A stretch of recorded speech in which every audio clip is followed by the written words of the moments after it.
In certain extreme situations, the law is inadequate. In order to shame its inadequacy, it is necessary to act outside the law, to pursue natural justice. This is not vengeance. Revenge is not a valid motive, it's an emotional response. No, not vengeance. Punishment. Tonight we have a chance to say, yeah, you're right. We're too extreme, we're too wild, we're too out of control, we're too full of our own shit. Or we have a chance to say, hey, fuck you, you're wrong. Fuck you, we're right.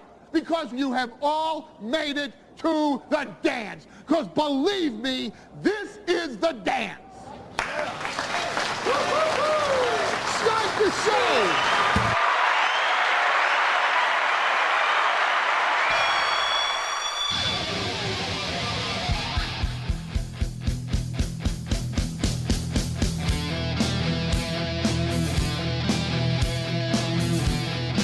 Good evening, everyone. Welcome. Hello. How are you? Good to see you. This is where I get to work on one of my foibles. This is where I get to work on one of my shortcomings. I'm pissed. I'm fucking mad. And I shouldn't.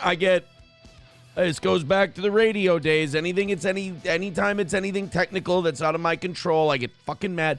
One thing I get pissed about is being late and having to create multiple streams because you lose audience. People don't find you because they're waiting at the other one.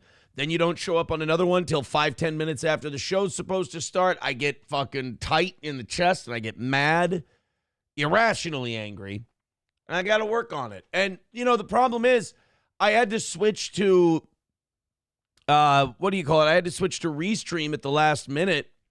And the reason I had to switch to Restream at the last minute because I've been using Rumble Studio lately. I like it. It really helps you get in Rumble's algorithm. It pays us a lot through the creator program, so I don't want to leave the money on the table. And I go to start it, and I'm connecting to Kick, Facebook, Twitter, Rumble, YouTube. 4 out of the 5 fire up just fine. They're ready to go. Who's giving me the fucking spinning wheel of death? And it's every cocksucking time now that if something's fucking up, it's got to be YouTube. It's got to be YouTube. Everybody else loving the toe, digging the toe, sharing the toe, everything. YouTube, well, we're not ready yet. Suck my fucking dick. So I had to hurry up and switch over to Restream. That's why we're late. That's why a lot of people are probably sitting at the first fucking Rumble stream that we set up. And then, where's the toe? Where's Toe? Why isn't Toe here? Toe's yelling at his computer.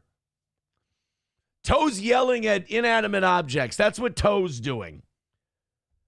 We had we got a great new system we set up last night. It worked awesome. It went to this morning, and it went pretty well until the end. But instead of like the last hour, me being, oh, come on, yeah, it was just 5 minutes, and we're like, God damn it, guys, come on.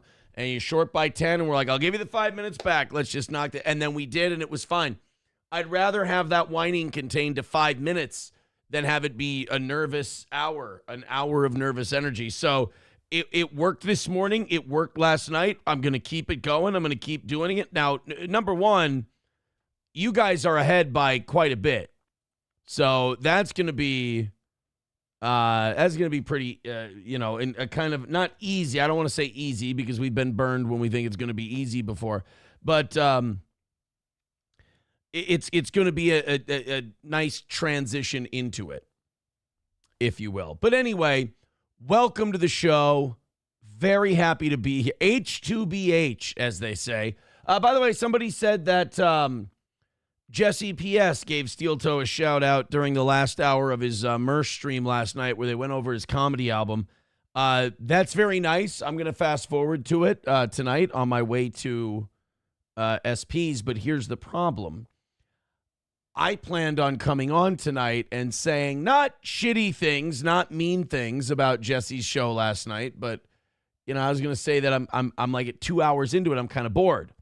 And the reason I was bored is they're going over one of the Mersh's old self-made comedy albums, where he made them himself and tried to sell them out of the trunk of a car.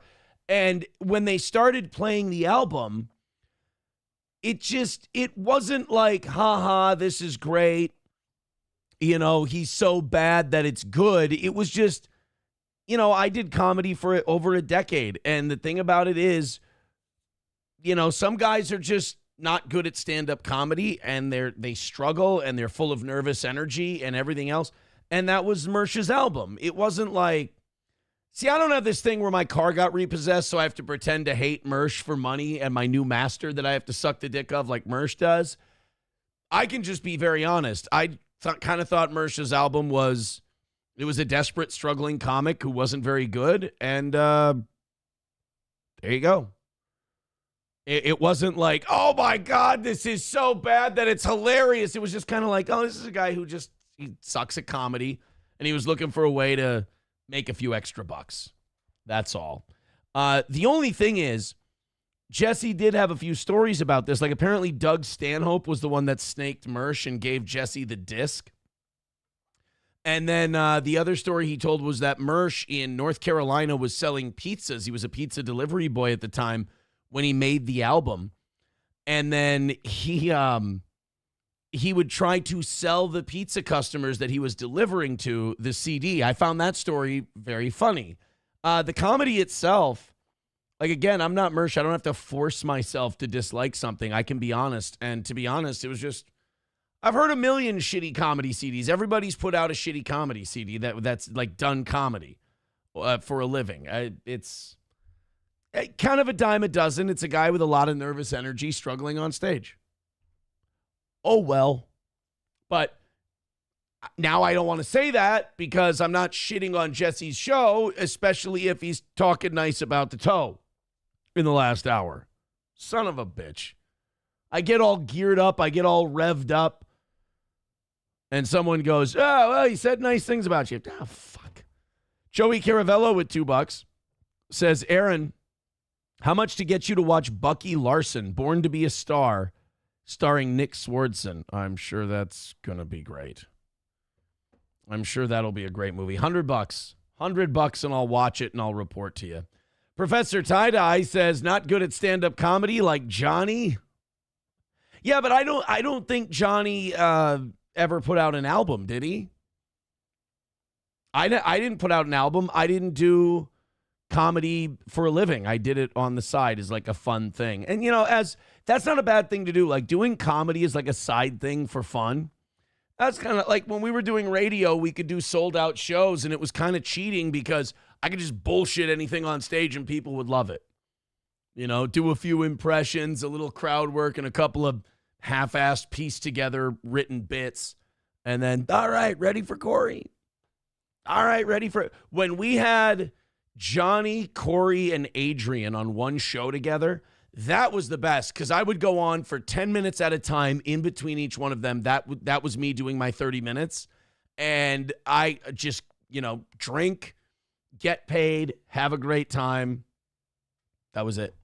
I mean, that was the easiest comedy there was. So I never had to struggle. I never had to sell pizzas.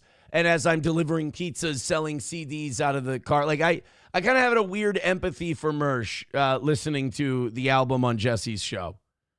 I was like, it's just a guy who sucks at comedy who's giving it an honest shot. That's what your 20s are for. You try stand-up comedy, you find out if you're good at it or not. That's all. Jane says, Corey Adam is a lost cause. There's nothing wrong with Corey. Is there? He's not, Corey's fine. Corey's driving RVs or whatever.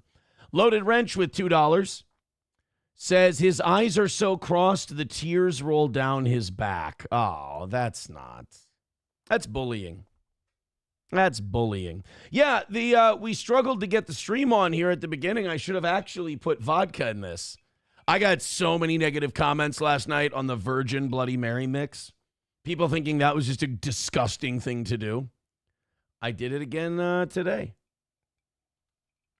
It's good. It's Sriracha Bloody Mary mix. It's tasty. I like it. I don't really see how it's anybody else's business after that. St. Caesar says Johnny didn't show up for his stream today. I hope he's okay. Well, Johnny's got a lot of stuff going on. He's in the process of moving and getting things together for moving. So I'm assuming that he probably had something like that going on. I thought we had a very fun show today with Johnny. It was a great time. I thought yesterday's show was really good too.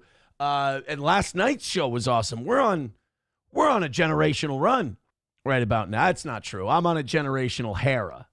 My Hera right now is it's generational. Nobody can deny it. It's amazing. It looks spectacular. And that's me being humble, honestly.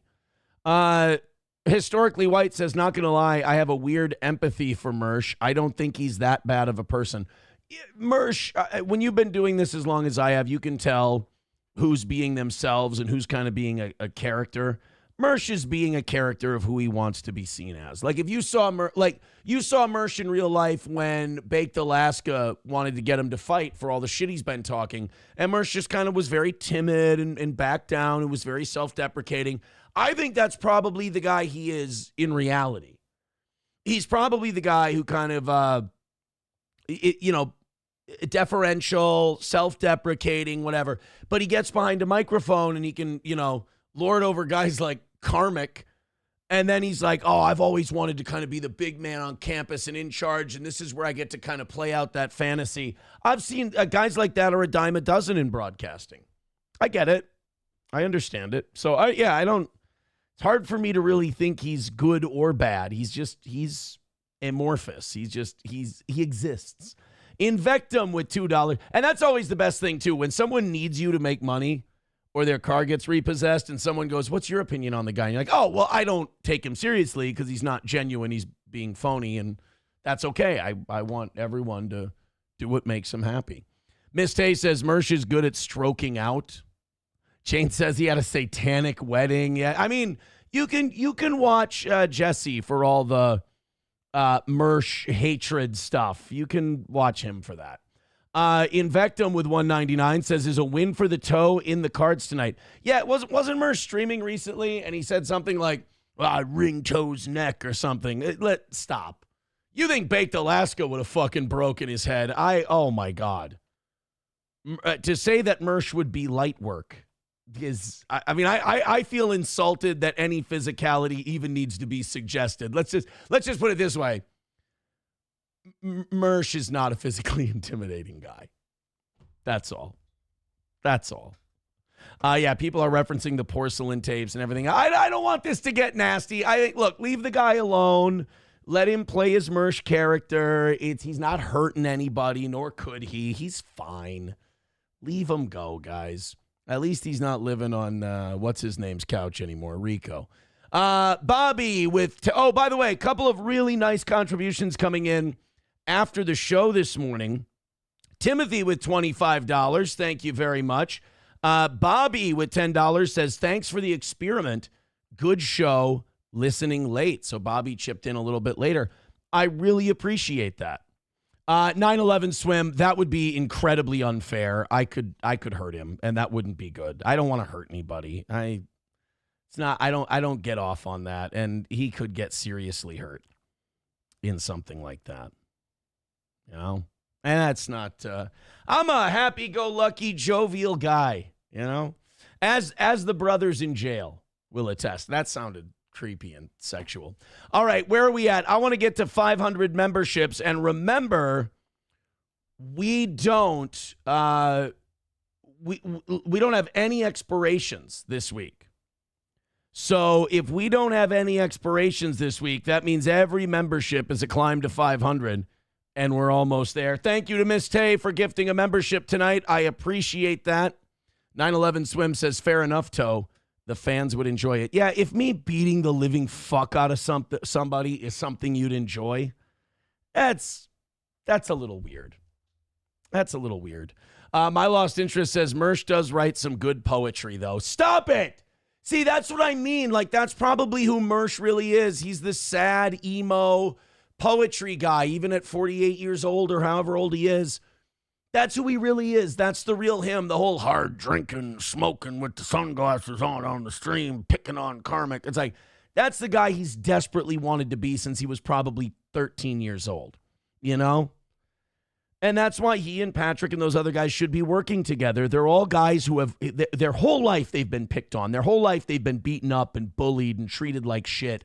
And now all they want to do is get back at those big bad bullies that went after them their whole life. And now they get to play this character behind a microphone. I get it. Not begrudging them. I'm just right. That's all. But he does write good poetry. And again, he writes good poetry because it's coming from the heart. And that's who he is. And that's okay. I feel like Mr. Rogers. It's okay to be who you are. All right, guys, let's do a show, shall we? Enough with the poetry. Enough with the picking on people. I'm not here to pick on anybody. I'm not here to, you know what I'm doing? I'm talking like I'm looking down on people, and that's an unattractive quality. Miss Tay will tell you.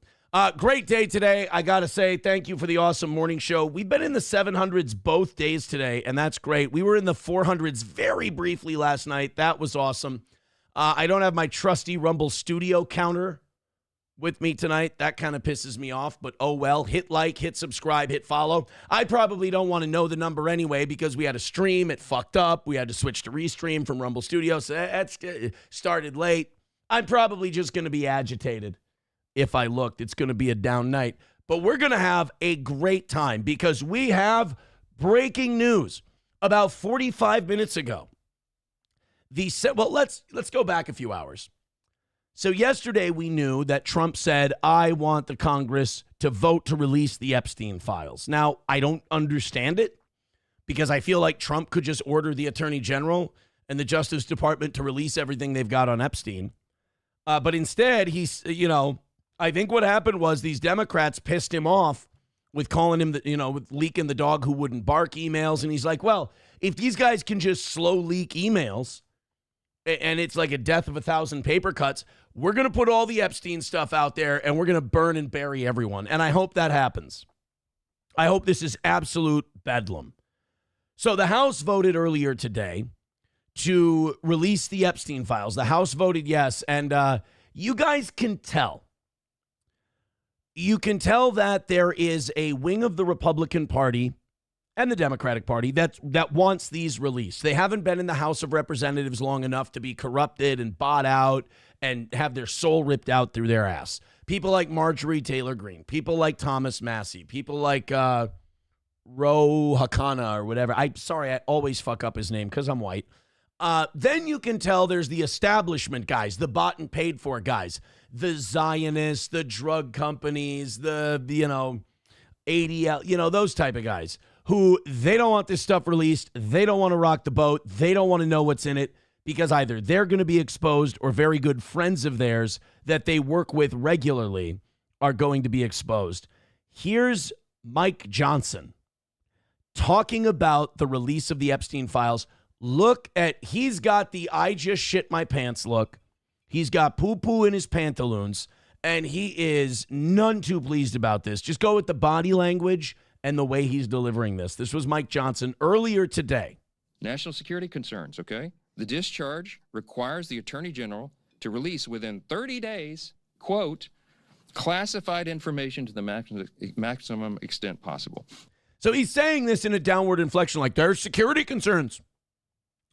They have to release everything, even if it's classified. And like the rest of us are sitting here going, yeah, and? Well, no, I don't think you guys understand. They're going to have to release classified information on Epstein. Right. That's what we want. But guys, what about national security? Yeah, I don't care.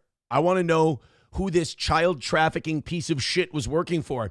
And that's the other thing that Mike Johnson, Speaker Johnson, doesn't want out there, and some Democrats don't want out there.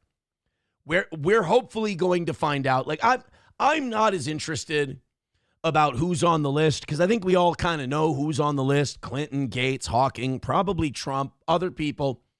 I finally want the undisputable link between Mossad, the CIA, and Epstein. Ghislaine Maxwell is Robert Maxwell's daughter. You know, there's things you know and there's things you can prove. And there's something more satisfying about things you can prove. We know Epstein was working for Israel. We know Israel and America were in cahoots on the Epstein thing. We know it was a blackmail project. We know Bill Clinton is in there. But God damn it, I mean, to have proof, to have black and white on paper proof, that would be so awesome. You saw that representative from the Virgin Islands who was taking texts from Jeffrey Epstein, giving her dirt on Trump as she was at this hearing with Mike Cohen. And that was proof that Epstein was working with Democrats. Then we had was it Jeffries? I think it was Hakeem Jeffries, the leader in the House for the Democrats, came out today that he was fundraising with Epstein and trying to get Epstein money for his campaign. And this is in 2017. This is 8 years after Epstein had gone to prison. So these guys are all in cahoots, and there's so many tentacles to this thing. It's not just guys who went to the island, guys who were with underage girls, guys that Epstein trafficked to. It's even people who worked with him and went for his money, whoever's money it was, after he had been convicted of being this creep. So there's a lot of people who are going to get burned by this. I think you should be suspect of anyone who is against these coming out and anyone who hides behind confidential, top secret, classified, national security. Be suspect of them because this is good. This openness, this is what draining the swamp looks like. This ignores the principle that declassification should always rest and always has rested with the agency that originated the intelligence. Why? We gave them a chance to do that, and Pam Bondi lied her white ass off. She said, I got everything on my desk. It's ready to go. And then some deep stater whispered in her ear, Israel gave her a call, and she went, there was no trafficking. What trafficking? He wasn't trafficking anybody. List? What list? What client list? There was no client list. It's all a big conspiracy. Then they should have left it there. Then people started fucking with Trump and releasing documents, and he got impatient. He said, well, then piss on it. Everybody's going down. So that they can protect their critical sources and methods. It is incredibly dangerous to demand that officials or employees of the DOJ declassify materials that originated in other agencies and intelligence. So that's the end of his clip, by the way. So you can tell he's nervous. You can tell he doesn't like this. And he's like, it is incredibly dangerous. We're releasing classified material. And the rest of us are all just going, yeah, we know. That's what we're here for, brother. That's the show we're here for. You guys understand Metallica's going to be on the stage. Yeah, we're all here to see Metallica leak the Epstein files. That's the way we should do it. It should be like a live event. It should be streamed to the world. So Mike Johnson is part of the establishment. He doesn't want this stuff coming out. Chuck Schumer, you can bet your black ass that Chuck Schumer doesn't want this shit getting out either. Chuck Schumer. So then the Senate, they had a vote on it today, and the Senate voted to pass it. So it's got to happen. The DOJ has to release what they have on Jeffrey Epstein. Now, here's the problem, and I know I'm getting worked up. I know I'm getting excited, and I shouldn't be. Because the DOJ just has to release to us what they claim they have. I don't know how we fact check that. I don't know how we figure out if they're lying. They probably are. I'm actually just going to assume they're lying. But they have to release more than they want to release, which is good. My Lost Interest says Johnson is one of Trump's henchmen. He'll figure out a way to squash this due to security concerns. Exactly what Trump wanted to happen. I wish I could time travel back to the day I voted. I mean, maybe I get what you're saying, and it never is what it seems, so it's not going to be as easy as just getting these files. But when I hear people say we can't release these files, there will be chaos and bedlam, and then things will get overturned, and people in Congress will be exposed. And I'm like, where's the bad news? I'm waiting for the but. I'm waiting for the other shoe to drop, because so far this all sounds great to me. Get these rotten boards out of our deck.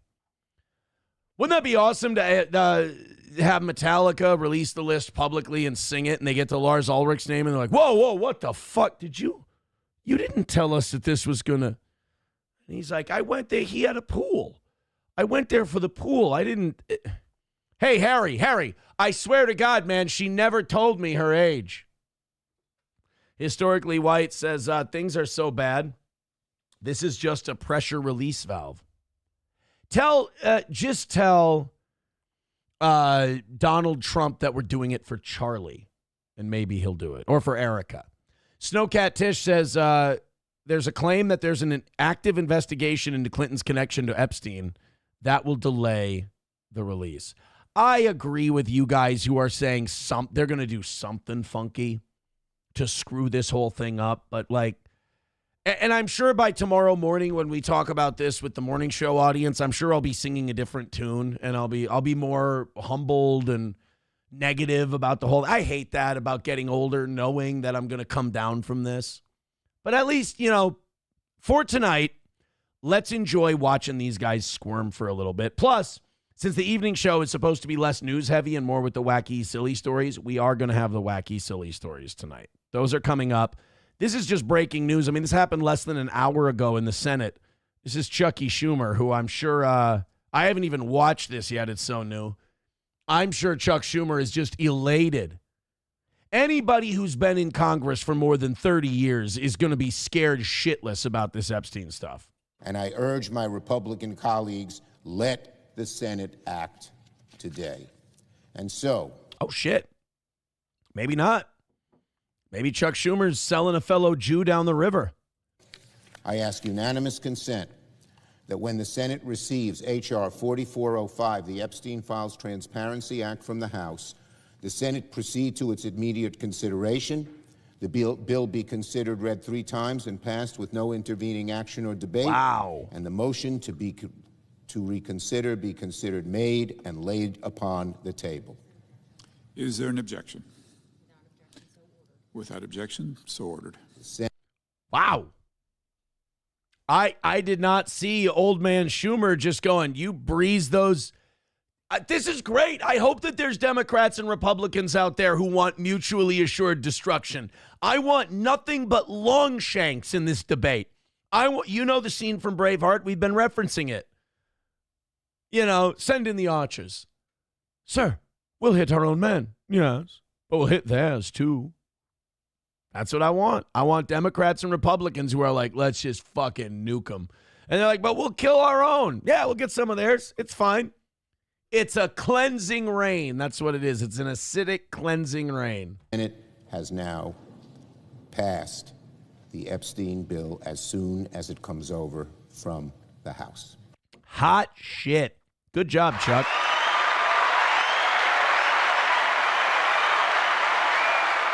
But at the same time, this is what makes me my lost interest in Snowcat Tish. This makes me really nervous because I'm watching guys that I can't stand. I'm watching guys that, by all accounts, suck and are awful. And they're like, let's do it. Let's go. Let's send this thing out there. And it's like, why am I finding myself agreeing with Chuck Schumer all of a sudden? What's the deal here? It feels like does anyone else feel set up like they're getting punked? I don't know. 09 Canyon says Steven Tyler, Nikki Sixx, Ted Nugent, all openly dated teenagers. Was it Nugent or someone else who got guardianship of his 15-year-old girlfriend so she could go on tour with him? That was either Steven Tyler or Ted Nugent. But yeah, there's a long history of rock stars. I'm not even going to say playing fast and loose with the age of consent. I'm just going to say kicking the door down on it. I mean, creepy shit. Well, oh boy. This is where you should know. You should know the names before you say it. You should know the story. You shouldn't just implicate someone in something. Didn't Johnny Lee marry his cousin? His first cousin. Like Godfather 3 type of shit. I think Johnny Lee married his cousin. Tim Finman with $2 says, best we can hope for after being under multiple administrations that they are hogwash now after all the games. Best we'll get is just a few pointless folks tossed under the bus. No big game changers, I'd bet. Yeah, and that's probably where I'll be tomorrow morning. But here's the thing. The thing is, I just want the Israel connection made. I just want it in writing, you know? I don't want, I would rather have he's openly a Mossad agent and an intelligence asset for a foreign government to blackmail our leaders. I'd rather have that than I'd have Clinton on the list. Clinton can remain innocent. He's just a cog in the machine.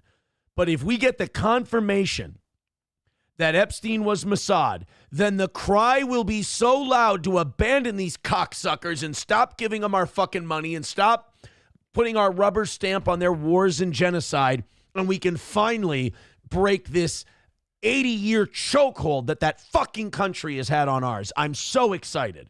That's what I'm waiting for in the Epstein files. Let Bill Clinton go. Let Donald Trump go. Let them all go. Let Stephen Hawking go, especially. Let them all go. I want confirmation that Robert Maxwell's daughter worked with Jeffrey Epstein and they funded him and they set him up to blackmail and traffic young girls because Israel doesn't have a fucking soul if it means getting what they want. That's what I want. That's what I want. Jerry Lee Lewis. Yeah, Jerry Lee. Okay, when I said Jerry Lee, I did mean Jerry Lee Lewis. Yeah, he married. Okay. Did Jerry Lee Lewis marry his cousin? Married his first cousin once removed. Oh, that would make her the younger one. That would make that's his cousin's kid. Oh, that's fucking creepy. And she was 13. And Jerry Lee Lewis, not Johnny Lee. Oh, Johnny Lee was a different guy. Johnny Lee was a different country singer. Oops. See, I hate when I do that. I do this thing where I take innocent people and I accuse them of horrible shit. So that's Johnny Lee. All right. Looking for Love, Cherokee Fiddle, all that shit. He's in a Chris Young song. One of my favorite songs of all time, Neon. And poor Johnny Lee's still alive, and some shithead loudmouth is sitting here going, yeah, didn't Johnny Lee marry his cousin? Jerry Lee Lewis. Fuck. I do that like every time we do this, I get a name that's close, but it's another person's name. Like I was telling you last week when we were on our way to my daughter's volleyball thing. SP and I were in the car and a Keith Whitley song came on. And I said, you know, Keith Whitley died of AIDS. She said, what? I said, yeah, Keith Whitley died of AIDS. She goes, Keith Whitley did not die of AIDS. I'm like, I'm pretty sure Keith Whitley. I even said to her, I go, I'm pretty sure Keith Whitley was a closet Mo and he died of AIDS. And she looked it up. She's like, I don't think that's true. And you ever have someone tell you that something's not true with so much conviction that you're like, fuck, I think I've been wrong my entire life. And now I said that as a matter of fact, and now I have zero confidence in it. So she Googles it and she looks at it. She goes, babe, Keith Whitley died of alcohol poisoning. He blew like a .47. He was married to Lori Morgan till the day he died, and they had a kid together. I was like, oh, I guess he's not a closet gay guy who died of AIDS. But it's like, okay, I was wrong about the AIDS thing, but it's not like he died a glamorous death. It's like, Aaron, he didn't die of AIDS. Yeah, he just drank himself to death consciously. He didn't take one dirty dick and then slowly rot over years. He just pounded whiskey until he puked up his own blood and died. That's a little graphic. But yes, Jerry Lee Lewis, not Johnny Lee, married his first cousin when she was 13 years old, and Jerry was still married to another woman at the time. The scandal effectively ended his rock and roll career at its peak, though he later found success in country music, where they don't frown on that sort of thing so much. By the way, country music, great fucking look. Wasn't Jerry Lee Lewis great balls of fire? I probably fucked that one up too. But a guy gets removed from rock and roll because they're like, it's fucked up that you did an underage pedo incest thing. And like there's like multiple scandals in one event. Like Jerry Lee Lewis was an adulterous, incestual pedophile. I mean, that's a threefer.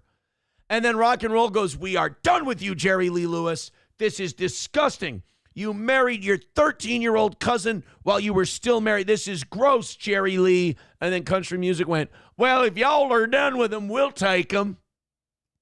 It's not good. What Jerry Lee Lewis songs? You know how good you have to be at singing? Do you know how good you have to be at singing? That the whole world knows you fucked and married your 13-year-old cousin and they'll still let you sing to them? That's insanity. I love Eric Church. If I found out he did anything like that, I'd delete him off my Amazon Music. I'd have to be done with Eric Church. And I think he's he's the greatest singer-songwriter in country music history, in my opinion. And I know I'll get shit for that. But if I found out that he married his 13-year-old cousin, I'd have to be done. Great Balls of Fire, whole lot of shaking going on. I don't know many more of these. Chantilly Lace. I thought that was the Big Bopper. That's a Jerry Lee Lewis song? Who made Chantilly Lace? The Big Bopper, J.P. Richardson. Okay, so he did. All right, Jerry Lee Lewis did a cover of Chantilly Lace. Oh, sorry guys. I just I went down the road there. I went down the road. Sorry. But yes.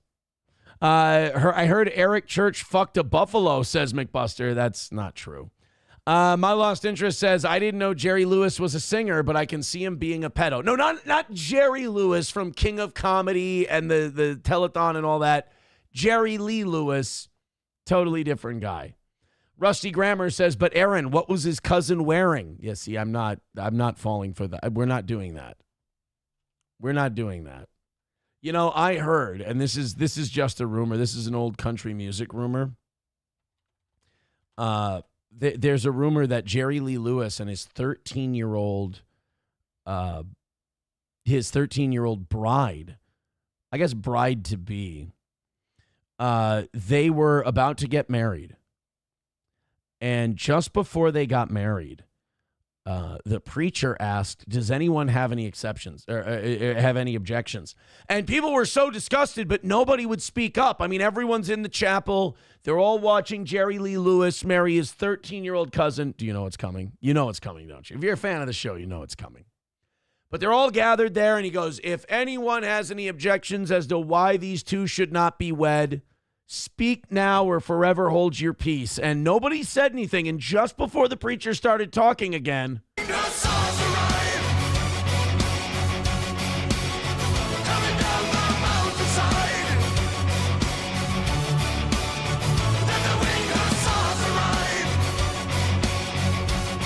might as well keep that tab open for the rest of the night, you know, just in case.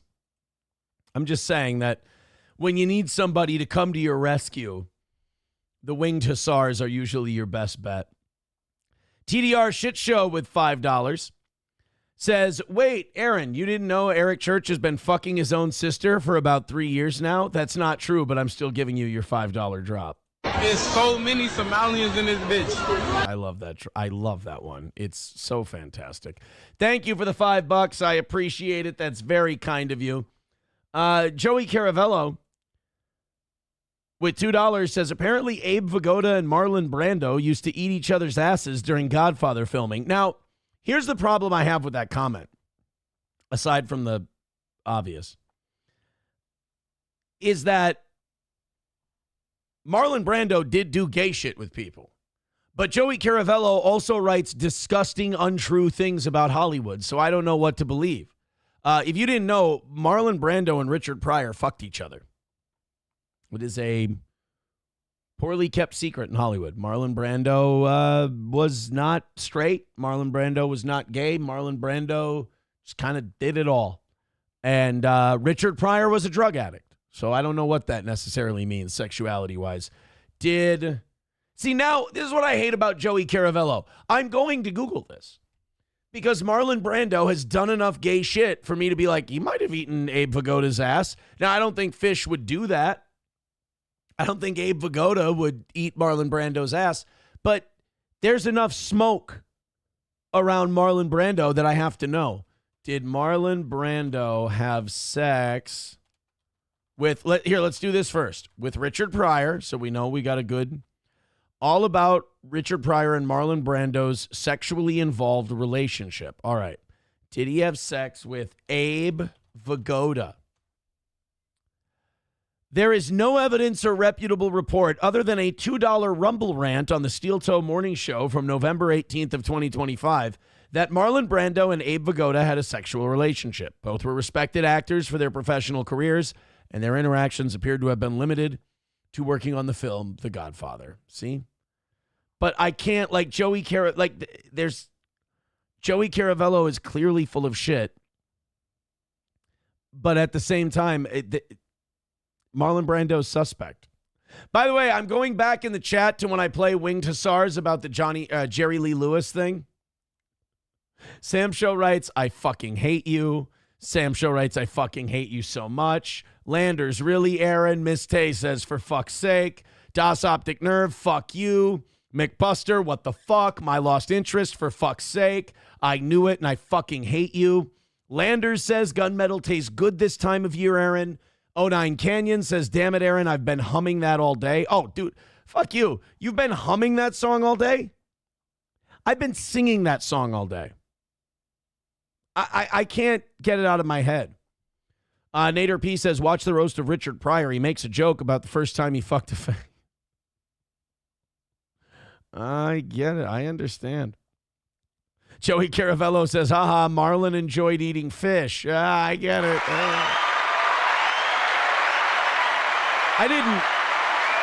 I'll be honest, I wasn't sure how many people in this audience would get a Barney Miller reference. Good job, guys. Good job. Landers also saying, yes, it's been stuck in everyone's head all day because of you, Aaron. What, Johnny Lee Lewis song? Jerry Lee Lewis songs? Or you understand, I did find out Sabaton does revenue sharing when you play their songs. Like, I like them because they don't block your videos or demonetize them, but they do revenue sharing. So I'm going to have to go back and edit this out later. But it is, I have to say, so fucking worth it. So worth it. You guys are 81 memberships away from 500. I appreciate all of your contributions tonight. Thank you so much.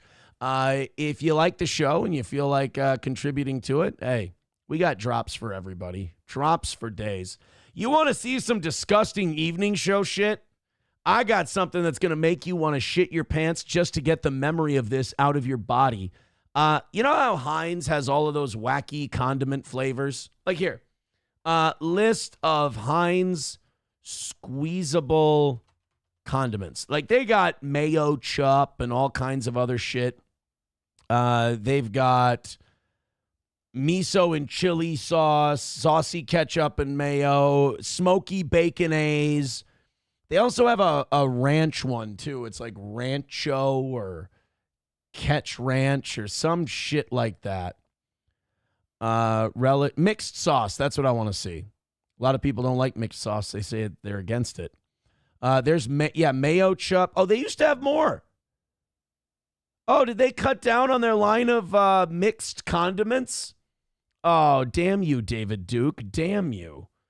They got their ketchup. They've got their mayo chup, pickle ketchup, simply ketchup. I don't know how that's different. Oh, here we go. Chipotle ketchup, habanero ketchup. How much of a hillbilly can you be? No sugar added ketchup. This blew my mind. I didn't know there was sugar in ketchup until I was like 16, 17 years old. And my older cousin had a kid, and we were at Thanksgiving. And my cousin was so crazy about how much sugar their kid have that they wouldn't let him use ketchup. Because I think ketchup is good for kids because kids don't have a sophisticated palate, and ketchup's kind of a punch in the fucking head of like flavors and shit. I think once you're an adult, ketchup's got to be out the door, with the exception of a hot dog or a hamburger. I think you got to be done with no dipping anything in ketchup once you're older. Says the guy who will mix ketchup and mayo for crinkle fries every once in a while. It just sounds fat.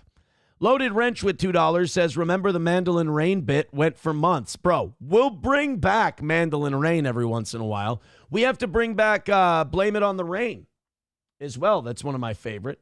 Miss Tay says, what is a winged hussar? There's so many Somalians in this bitch. My lost interest with a gifted membership. Thank you, buddy. There's so many Somalians in this bitch. Thank you, guys. Everybody wants to gift memberships because you get the Somalians drop with it. Thank you, boys and girls. Also, Miss Tay moving up in the standings as well.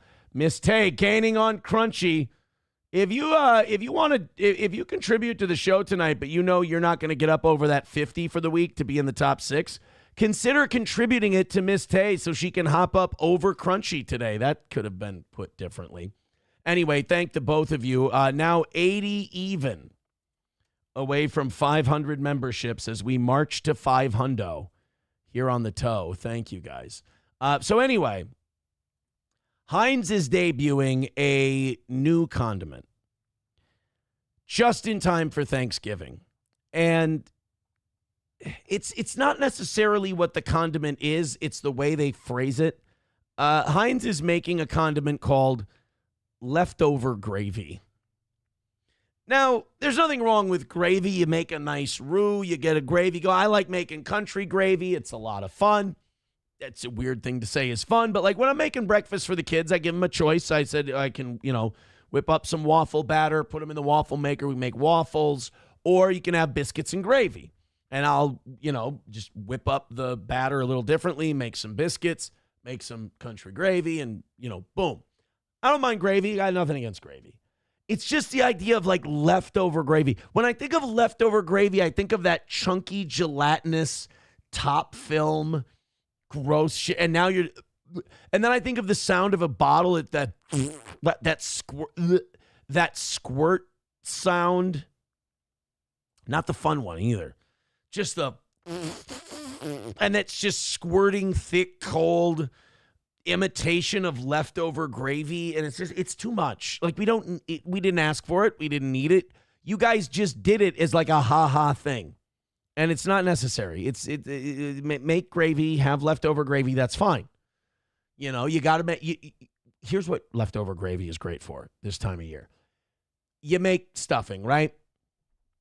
And stuffing, like historically, when it's left over, it dries out. You get a little gravy in there. It kind of, it juices everything up a little bit. And you heat it up and it's fine.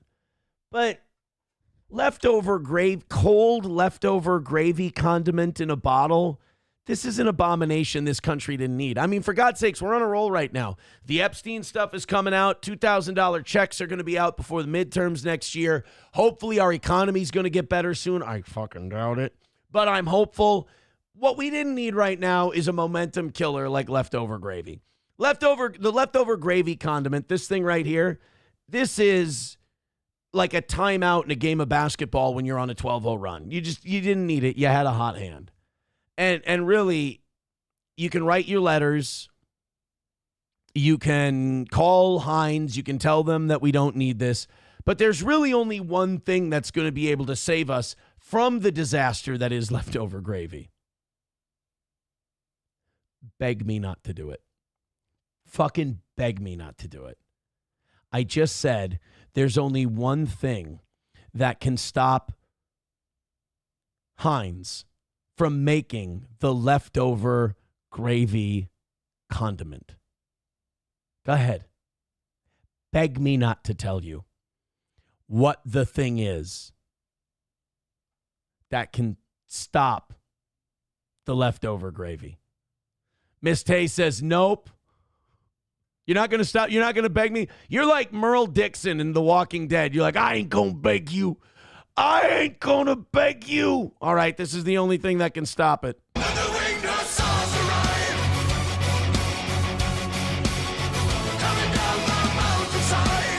There we go.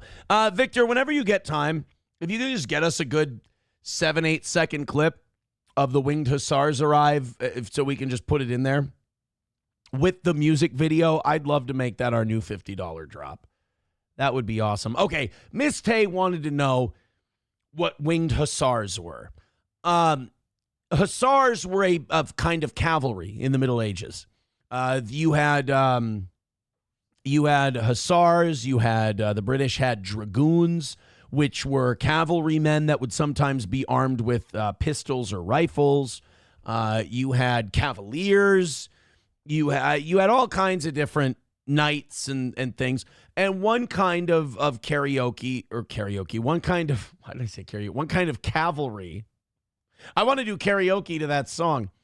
One kind of cavalry was the hussars.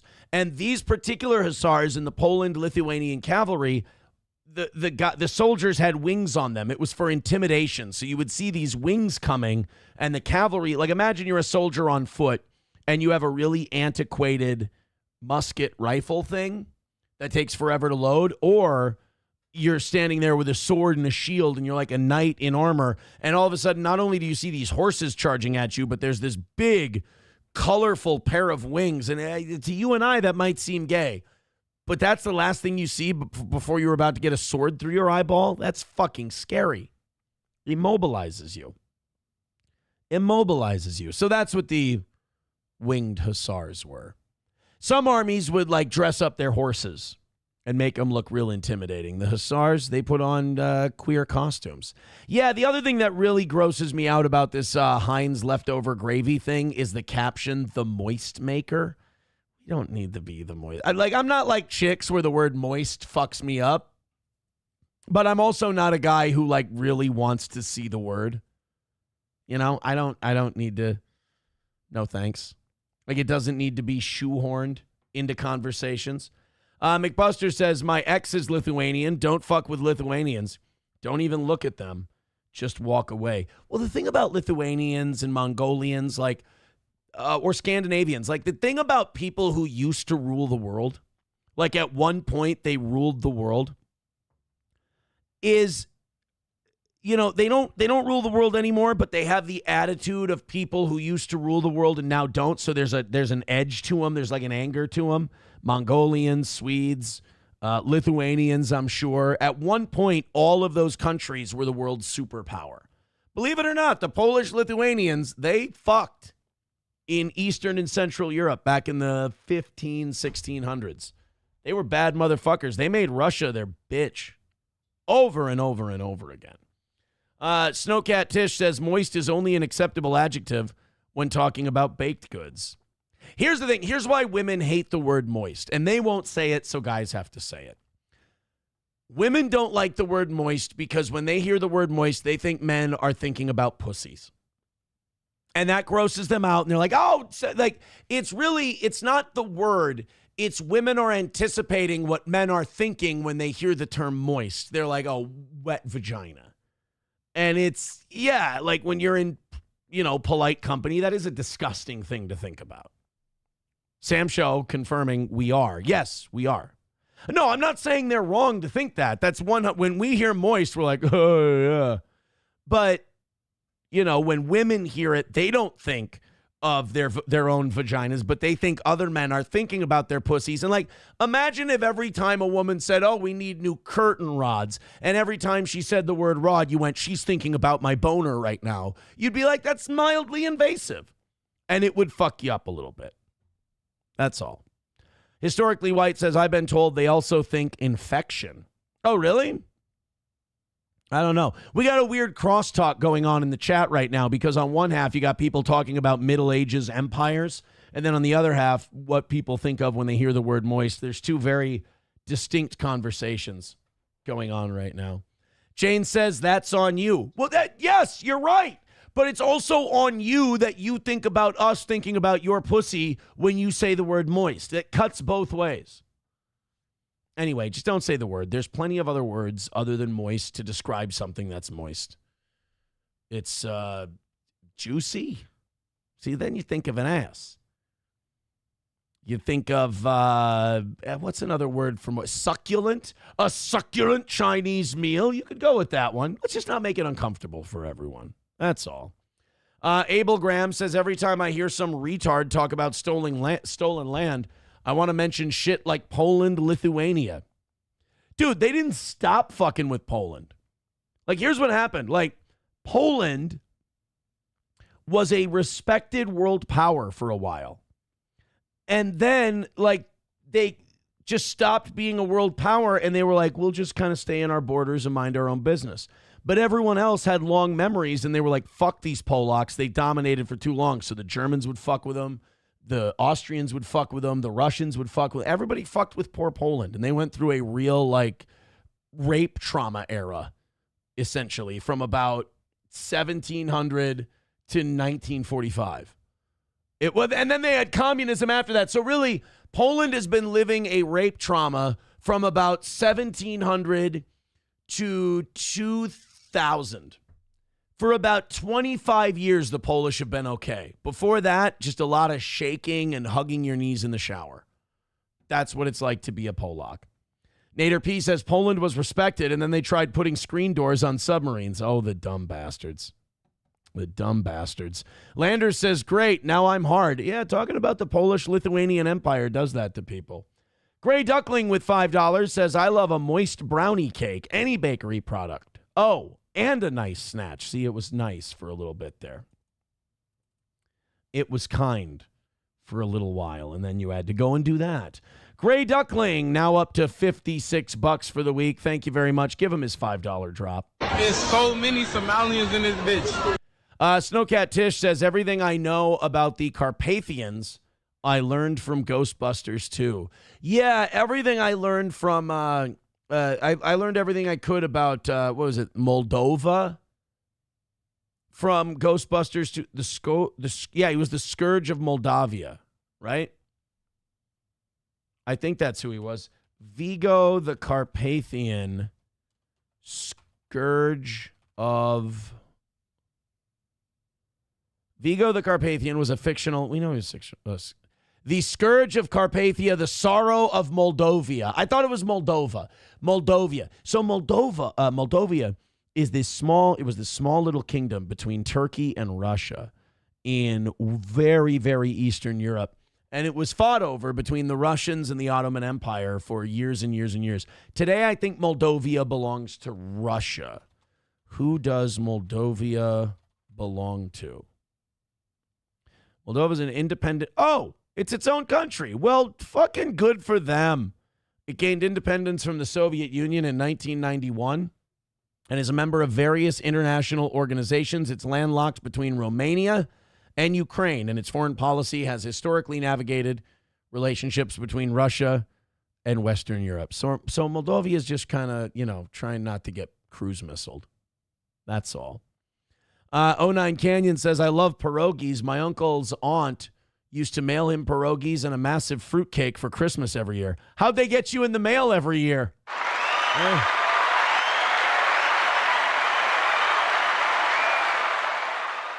There's a lot of countries like that, though. People learn everything they learn about different countries and different historical events just purely through songs or movies. Everything I know about the Battle of New Orleans, and I'm like a super history buff. I'd put my history knowledge up there with any amateur. But the Battle of New Orleans, I only know from Johnny Horton. That's it. I know they were running through the briar, and they ran through the bramble, and they ran through the bushes where a rabbit couldn't go. They ran so fast that the hounds couldn't catch them on down the Mississippi to the Gulf of Mexico. And to me, that's canon. The sinking of the Edmund Fitzgerald. The only thing I know about the wreck of the Edmund Fitzgerald is what everybody else knows, the Gordon Lightfoot song. That's it. The 1682 Battle of Austria, or Battle of Vienna. The only thing I know about that is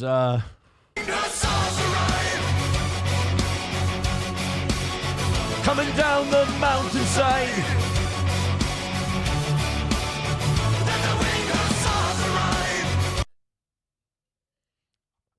I love that there's a guy, top recommended video from this, Winged Hussars, historian reaction, Sabaton. I almost want to watch that guy react to a Sabaton song and check it for historical accuracy. That would be awesome. Joey Caravello with $2 says, on the set of Ghostbusters, Bill Murray used to give Dan Aykroyd titty twisters. That one I believe. Watch the first 5 minutes of The Tin Drum. Explains Poland pre-war. Watch The Pianist. It shows you how fucking depressing Poland was during World War II. Oh, and by the way, add that to my list of greatest kick in the dick movies of all time. The Pianist. Oh, Taste Fairy Ialto says, I only know about Waterloo from the ABBA song. That's totally fine. Completely fair. Lightfoot's music is fucking depressing, says Would You. Gordon Lightfoot, one of my favorite artists of all time. One of my favorites ever. Ever. All right, let's get back into it. Here in Minnesota, in Bloomington, which is where the Mall of America is, it's right near it's right outside Minneapolis. It's right near the airport. You know, some people say the airport's in Minneapolis. Some people say it's in Bloomington. Minneapolis, St. Paul Airport. Bloomington's very, very close. Bloomington Police Chief Booker Hodges, which is an awesome name, I hope he's good at his job, announced this morning that 16 men have been arrested as part of Operation Creep for allegedly trying to solicit a minor for sex. One of the alleged suspects is an employee with the Department of Homeland Security. Yikes. Well, you probably got them from the airport. They probably work at the airport. TSA worker, maybe. Hodges says Operation Creep was named after the Radiohead song. Oh, fucking fire, everybody. Jesus Christ. We've officially raised a generation of the biggest fucking pussies who ever lived. A Radiohead song, and like the lamest white guy radio song of all time. Patrice O'Neal was doing radio in San Francisco, and he broke down that song perfectly. Radiohead's Creep. Patrice O'Neal, Creep. This says it all. This Patrice moment. How do you feel now, loser? Remember when you was prime? It's the No Name Show. Patrice O'Neal ripping it up in studios at Cobb's all weekend. Make sure you go support him. Patrice, you got a lot of stuff going on, dude. Professor Whiteness and stuff. You want to talk about that a little bit? Yeah, if we want to. No, let's skip around. And my character in the show, so the best way to know is know your enemy, and I'm pretty good at knowing white people, so I'm just going to go and make sure you understand the music, what passive aggression is. It's very important. Yeah. You cannot meet passive aggression with aggression. What does white people music? What does it mean? You know what? It's like music that means things to them. Like for instance, I love quote unquote white people music. I mean, you know what I'm saying? Yeah, hip hop is black people music. Yeah. But not just rock and roll, but like, okay, here's a couple of things I didn't know. I didn't know Neil Young was such a beloved white figure in music. He's beloved, and he should be investigated, and people should know, like black folks and any other should know how important Neil Young is as a artist to white people. I'll say this, that one's a little dated. However, Ohio is one of my favorite songs of all time. And Neil Young to me is kind of like Tom Waits, where I wish somebody else would sing all of their songs. I think they write great music, but I can't stand to listen to them sing them. And how important the song Creep is. Oh my God. Don't you say anything bad about that. The magic of this song Creep. I've always hated Creep, and the reason is simple. It is such sad surrender, sad sack shit, white guy. It's everything white men have been taught to be by modern media, and it's everything white men shouldn't be. Stop feeling sorry for yourself. To me, Creep is Johnny Fontaine sitting in Don Corleone's office. What am I going to do, Godfather? And the right answer is Don Corleone slapping him and telling him, where's my drop? Where is it? You can act like a man. What's the matter with you? That should be everyone listening to Creep should get smacked in the mouth and be told to act like a man, because Creep is the greatest example of sad sack white shit that you're ever going to say. I'm sorry, Patrice, go say it better. When I heard it, I'm like, oh, it's a good song. And then I seen videos, and it's mesmerizing to white people. They start floating. I'm a creep. I'm a loon. There we go. Dude. It just comes on when you talk about it. I'm telling you, 7 people just crashed into the bay just now. They pulled over to cry or jump in the water. It's like the sensitive side of white man. But it's something about this song. It digs deep to this loserdom. Yeah. That all white people have? That white people have this innate thing where they want to feel bad. Yes. And we need to surgically remove that. We need to stop with that. Because a lot of guys will do it because they're like, you know what, I'm going to get a girl because I'm going to be sad and different. And it's like, no good woman respects that. Any good woman worth having sees you acting like the guy in the Radiohead song Creep and passes right on by. You know who you're going to get? Some tattooed slut with giant red flags of her own. That's who you're going to get acting like that. You're not going to get a good one, let me tell you. Thank you very much to Wally World for gifting a membership. That's fantastic of you, Wally World. Give that man. Hey, we're at 79 memberships away from 500. Thank you, pal. Give him his Somali thing. Where is it? There we go. There's so many Somalians in this bitch. Yeah, no, creep should be outlawed. You should be outlawed for listening to it. We should throw you in jail. It's fine. Jane says, after you abused Xanax and fell and broke your face. Is that what, what's his name did? Is that what Fetterman did? Can we confirm that? He took Xanax and he fell down the stairs? 09 Canyon says, a black kid in my 9th grade biology class played a bit of Soundgarden on his tape player, and the kids around him asked if it was his band playing. I had to laugh. No, it's a fucking terrible song, Creep. You shouldn't like it. Taste Fairy Ialto says some guys write poetry, like Mersh. Well, and that's okay for him to do that. He needs an outlet. My Lost Interest says that girl had a nice rack and a big forehead. Don't throw me a thumbs up over that. Mikey Two Milks pointing out, Aaron, it still says 160 on YouTube. Quit trying to Jew us. I'm sorry. We're not mentioning the goal, though. It worked this morning and it worked last evening. So we're not talking about it. We're trying to do this on the merits of the show. But thank you, Mikey. You're right. I do need to update that on the other platform. So far, we've done very well doing it what I'm calling the Catholic way, which is where we're going to pass the basket around at the end of the Mass. If we have to. Last night, we didn't even have to do that, which is great. But anyway, I got distracted. 16 guys arrested in Bloomington in this Operation Creep trying to solicit underage girls. Now, I'm going to do a thought exercise. This is a huge mistake. I shouldn't do this thought exercise because it's not worth doing. It's like sometimes people think they're being really highbrow if they ask these deep questions. And it's like, no, because it's just going to be misinterpreted. It's going to sound retarded and we don't need to talk about it. You know, it's like when retarded libertarians get together and they go, well, should murder really be illegal or should there be a social contract? No, murder can be illegal. It's fine. That's why when you turn 30 and you become a full adult, you stop being a libertarian because it's embarrassing. But I do need to ask a question about these sex stings. Now, on one hand, these are guys who, if presented with the opportunity, would totally do this horrible, disgusting, illegal thing. But the underage girl never existed. The person they were meeting with was of age, and they didn't technically do anything yet. So my question, now, let me be very clear. I'm glad these guys are in jail. They should be off the streets, never to be let out again. However, by our own code, is this entrapment?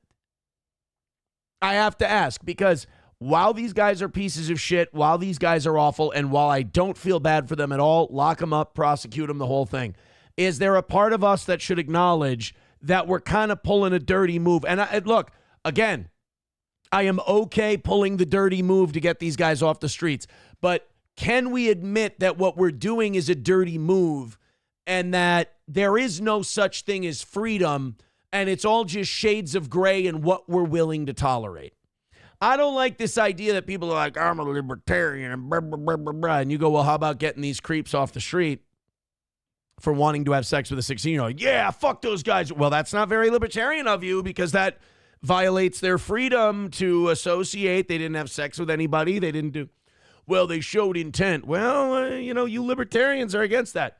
So my position, I can sleep at night because my position is very clear.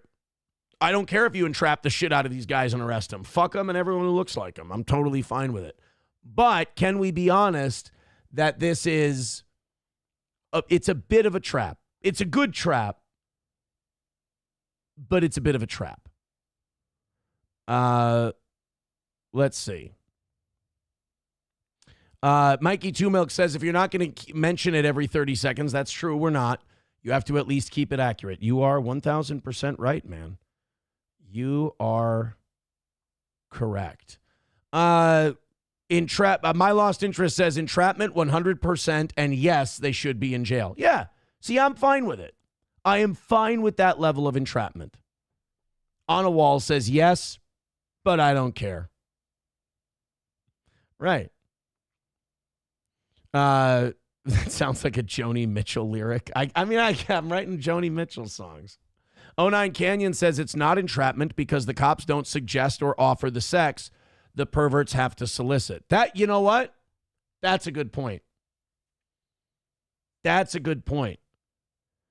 So all it is the decoy goes and talks to the person. It's the other person that has to bring up the sex, as Chris Hansen would say. Okay. So it's not technically entrapment, but you are, it's kind of like the hitman thing where, like, if it weren't for you, this might not have happened, but I'm glad it did, and fuck them. Who cares? Who gives a shit? Let's continue on here. Randy K says, I'm not Republican, Democrat, or Libertarian. What's wrong with the world? You become part of a team. I agree. I take shit on a case-by-case basis. There's nothing worse than someone having a position on something and they qualify it with, well, as a Republican or as a Democrat or as a Libertarian, it's my position that who gives a fuck? Tell me what you think as a guy. Tell me what you think as a person, as a human being. That I'm more interested in. All right, speaking of things I'm interested in, I don't know why I'm so passionate about this one, but I am. Do you remember the Tinder Swindler? You remember this fucking guy? By the way, over 200 of you hanging out right now. Hit like, hit subscribe, hit follow. I appreciate you being here. Looks like we're at about 273. Keep going. Like, subscribe, follow. YouTube's trying to stranglehold us. Keep hitting like. That's the only way to break through. Comment, all that stuff. Share it. The Tinder Swindler guy is out of jail. Now, I don't know if I think this guy got a bad rap. I don't think that's what I think. I just really don't like the people who were in that documentary. I don't like these money-grubbing whores who wanted all the planes, all the private jets, all the boats, all the, pristine A++ vacations, getting doted on, the room service, the champagne, the jewelry, all of this stuff that he would wine and dine them with. And then they would go, oh, and then he ripped me off for $25,000. You were getting Amex cards, taking out $25,000 advances and giving him the cash because he sold you a story that he's in the diamond business and people were trying to kidnap him, so he had to be on the run, and what, his cards wouldn't work now? What I didn't like was the duality of these broads.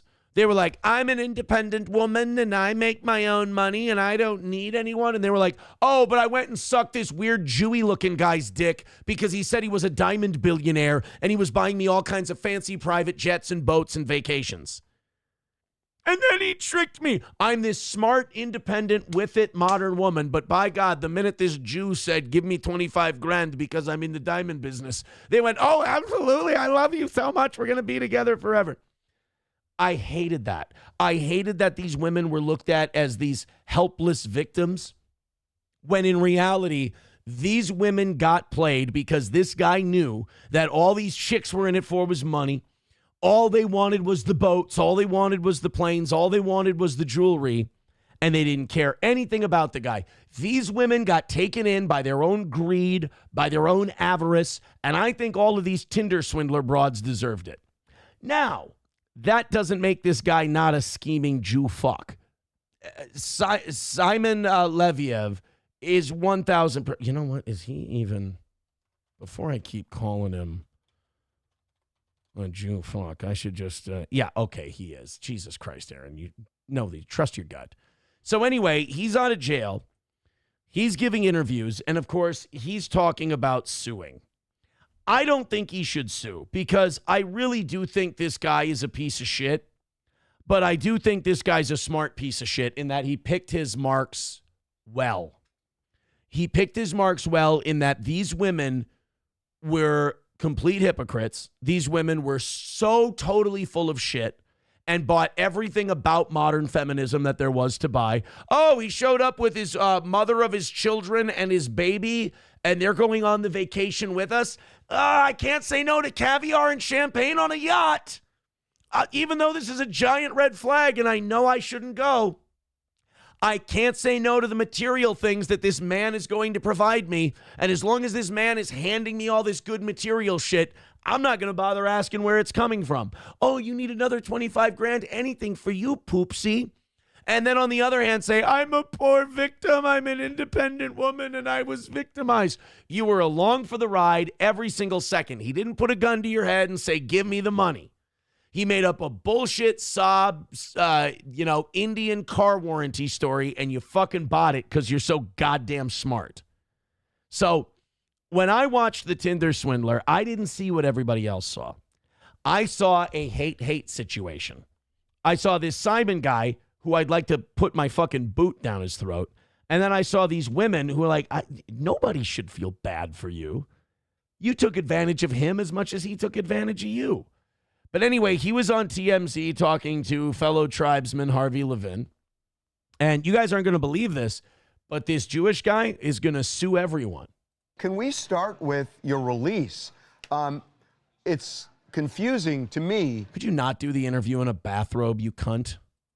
If you were jailed there, how did it come about? Related to fraud charges in Germany. And that months later, you're free. Can you kind of give us the lowdown on how that happened? Yeah, I landed in Georgia, the country. It was a red notice from Interpol that there is a arrest warrant for Germany. So I've been arrested automatically for 90 days. It's the procedure of extradition. And during this time, my lawyers from Israel, from Georgia, and from Germany was working. And apparently there is no case. It just was like literally like a false allegation, and all the case has been dismissed. And I have been released, didn't been charged in anything, and it's all been dropped. I'm now in the hotel, still in Georgia, waiting for some of my stuff to get from the authorities. And tomorrow I will be back home. Does anyone know where this guy got money? Other than the women he ripped off, but right now he's in a hotel. Like, where does this guy get his money from? And there's got to be like certain restitution and stuff that he's been ordered to pay the women that he ripped off, because as much as they were willing participants in all this, and only after they got loaded down with credit card bills did they go, I'm just a poor homeless girl who was tricked. How did this guy make any money? When the series came out in 2022, and ever since then, the women who were in that series say that they've gotten no justice, that there have never been any charges against you for what they laid out in that series. And they, of course, allege that you swindled them out of millions of dollars. What did he do that was illegal? He didn't force them. He asked them for the money. If you ask someone for money, it doesn't matter what you say the money's for if there's no contract. If you say, oh, could you give me $500? I need to go get groceries. If they give you $500 and you spend that money on, I don't know, you spend it on a TV. Like, you didn't break the law. Now, if you signed a contract that said, you're giving me this $500, I'm doing it to buy a car, blah, blah, blah, and I'll pay you back this much. So I guess maybe you got a civil case at best. Maybe some fraud. But, like, these women were stupid. They trusted this guy. You trusted a guy. You gave him a bunch of money. He never paid you back. And to them, you would say what? The truth is always prevails. I just want to clear and state those allegations again. It's from 2017. This is the movie came out in 2022. So it doesn't mean any just allegation in the same people over and over again. And women nowadays doing a lot of things in order to get famous. I think TMZ know that better than everybody else. No, any woman gave me any money or gave me anything. On the contrary, I'm the one who gave them. They should not call me the Tinder Swindler. They should call me the Tinder Donor. I kind of like this guy now. He's right. These women who were giving this guy tens of thousands of dollars, how much did they take? How much did they gladly take when they were on these trips with this guy? You know, When I watched that Tinder Swindler, I immediately went, something is not right here. You know? Something ain't right. No, my lost interest, I don't disagree with you. There's nothing wrong with women wanting to be taken care of. I don't mind that part. That's the part I wanted those women to just be honest about. You know, just say that I wanted this guy to take care of me. I wanted all of his money. These women were doing this thing on the Tinder Swindler. Go back and watch it where they're like, I'm an independent woman. I have my own career. I make my own money. And I just loved him because of the person he was. And like they would have given this guy a second look if he was an Amazon delivery guy. They tried to play it like anytime you watch these documentaries where you have, you know, very, very rarely in life is it a babyface heel program, right? Usually it's shades of gray. You know, and in Tinder Swindler, it was these women are all white meat baby faces, and this Simon is a heel. He's a bad guy. It's not that easy. It's not that simple. And then with another one where the documentary is very, very kind of shady on where, you know, who's the good guy, who's the bad guy. Making a Murderer. And I don't want to burst people's bubbles on this. Making a Murderer, you do know that Stephen Avery fucking killed Teresa Halbach, right? Like, you know that documentary was complete bullshit. Now, maybe Brendan Dassey didn't have anything to do with it, or at the very least, maybe Brendan Dassey wasn't there when it happened. But Stephen Avery murdered Teresa Halbach. They do this thing in the documentary where they go, well, one time he was accused of something and he got put in prison and he didn't do it. That doesn't mean he didn't do the other thing. That doesn't make any sense. That's not applicable to this murder. Stephen Avery did it. The documentary left out a shitload of evidence that was presented during the trial. You know the thing where they showed where they were like, ooh, there was no blood in the room, where that you go look at the trial pictures, there was blood all over that fucking room. All over it. Her blood. Stephen Avery killed that girl, that Teresa Halbach. And that documentary, no offense, that documentary was made by a bunch of women who wanted the poor ogre-looking motherfucker to be innocent. They started with an angle. That's what happened with old Stephen Avery. Brendan Dassey, I feel a little bad for because he's retarded. And he probably didn't, deserve the treatment he got. And a lot of people, they blame those detectives. I mean, detectives do that every fucking day. I mean, that's kind of that's their whole gig. That's their whole job. Her keys were in his room. And they tried to make it seem like, oh, yeah, the Manitowoc Police Department was planting all that shit in there. This isn't a fucking movie. I mean, it's a documentary, but it's not a fucking Scorsese picture. So, no, it was the Making a Murderer, the Tinder Swindler. They all make for good stories, but don't take it as fact. Ablo Pacheco says he only did what women do to us men all the time. Salute to him for pulling the ultimate Uno reverse card. Reformed Rapscallion says, shame on Aaron Bubba Imholt for being in the Epstein files. I am not Bubba. By the way, one of our YouTube shorts that got clipped from today was us talking about Bubba perhaps being Ghislaine Maxwell's horse and whether or not Donald Trump sucked off a horse. The title of it is, Who is Bubba? Did Trump suck a horse? And that short is going to be dropping on our channel in the next day or so. I saw that title and I was like, I don't need to make any changes to that. That's perfect. Did Trump suck a horse? Fantastic. MSO says, little off subject, but when's the next hot tub stream? I don't know. Here's what I do know. Victor has gotten us our new $50 drop. I need somebody to test it out. I'm sorry. I need somebody to test out. I don't have the sound on it yet. Coming down the mountainside. $50 drop. Ready to go. Let the winged sauce arrive. Hold on 1 second. Coming down. Oh my God. So let's put it in its proper spot. It's going to be right. Now, do you guys want to kill the current $50 drop? So the current $50 drop is this.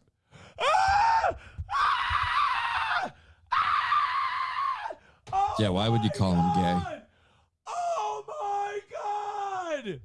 Why would you? Holy shit! Holy shit! So that's the current 50. People are saying that the Winged Hussars one is too loud. Well, here. Let's do this. Let's turn this. Yeah, you're right. Let's back that off right about there. We're going to back that off to right there. All right, let's test it here real quick and see if it's good. Then somebody can be our inaugural $50 drop.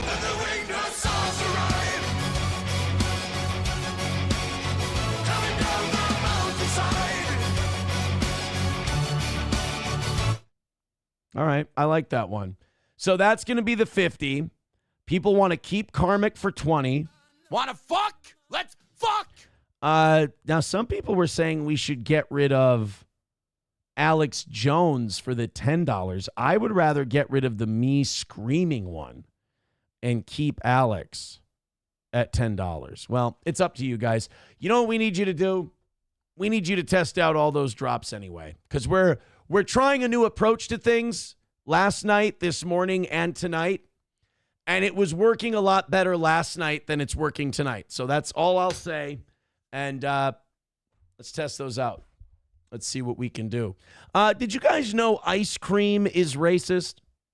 I'm so glad that black people are around. And TikTok. I'm thankful for two things. You know, we're coming up on, we're about 9 days away from Thanksgiving. So I don't think it's too early for us to talk about what we're grateful for. One of the things I'm thankful for is black people and TikTok, because they teach me so much about my own bigotry, quite frankly. Like, did you know that our ice cream is racist?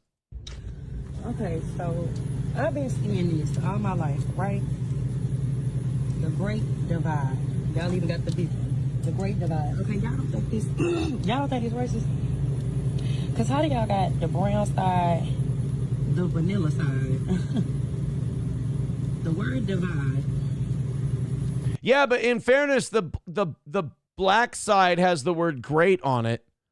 Although the ultimate irony is it's in white lettering. So that, yeah, I can see where that's a little tricky. I mean, look, if you're looking for racism in America and you land on mixed flavor ice cream called the Great Divide, there's two things you're doing. One, the racism is fine, if that's accurate.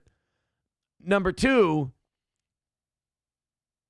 you're missing a lot of other like you skipped over a shitload of racism to get to that racism, because that racism is nothing. The Great Divide ice cream. I mean, do you know how many people, white and black, are like, oh, if that was our racism, I mean, we'd be holding hands all day singing Kumbaya. Looks like segregation to me. I'll leave it right there where it's at. And it's every bit as delicious. The Great Divide. I mean, some would argue they're putting chocolate and vanilla together rather than segregating the chocolate and vanilla into separate cartons. Rabbi Smoothie says, she cracked the code. Oh, no. Damn it. She figured it out. Sam Show says, shut up. Hurry up and buy. You know what it reminded me of? It reminded me of maybe my favorite Mad TV sketch of all time. It was Malcolm X in the Middle. And Aries Spears played Malcolm X. And he would make everything in the show racist. Yeah, here's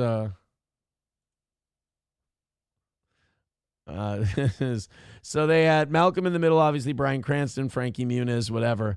And they replaced Frankie Muniz with Malcolm X. He likes to drink milk through his nose. This is my older brother, Reed. He likes to eat his boogers. Al, say something. Your son's eating boogers for breakfast. There's no vitamins in boogers, son. Malcolm! I didn't slave over a box of Pop-Tarts all morning for nothing. Get your butt down here. And this is me. I'm Malcolm X. You're not the white boss of me now, and I'm not your slave. You're not the white boss of me now, and I'm not your slave. No, absolutely no. You don't. You stop right now.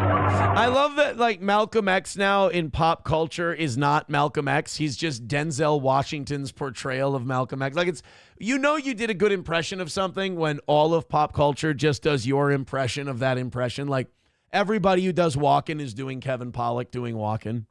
Everyone who does Malcolm X is doing Denzel doing Malcolm X. You want to know what the worst part about childhood is? White people. Yes, it's Malcolm X in the Middle, Fox's first hit comedy in 5 years. And even we can't believe it. Mother, can you answer a question for me? Why is it that when you play pool, the game isn't over until the black ball is knocked off the table? I'm not going through this every morning, Malcolm. Why can't you just be a good boy and eat breakfast like your brothers? Because the international power structure is being used to suppress masses of dark-skinned people all over the world. That's it, mister. No more Different Strokes reruns for you. Hey, Malcolm, you want to go ahead and go seek? Why don't we play hide and go seek the truth? Boring. Let me ask you something. Why is angel food cake white and devil's food cake black?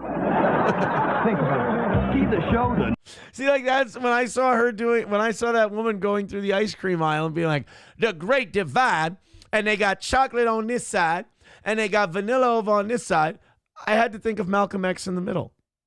One of my favorite Mad TV sketches. So, if chocolate and vanilla ice cream being separate, if that's racist, what's Neapolitan ice cream? That's got to be like the ultimate. That's got to be the absolute worst, right? Can't be anything worse than Neapolitan ice cream. That's got to be like the most white privileged ice cream of all time.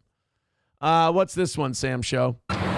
We're fucking bombing tonight, so I'm taking free links at this point, trying to stir something up.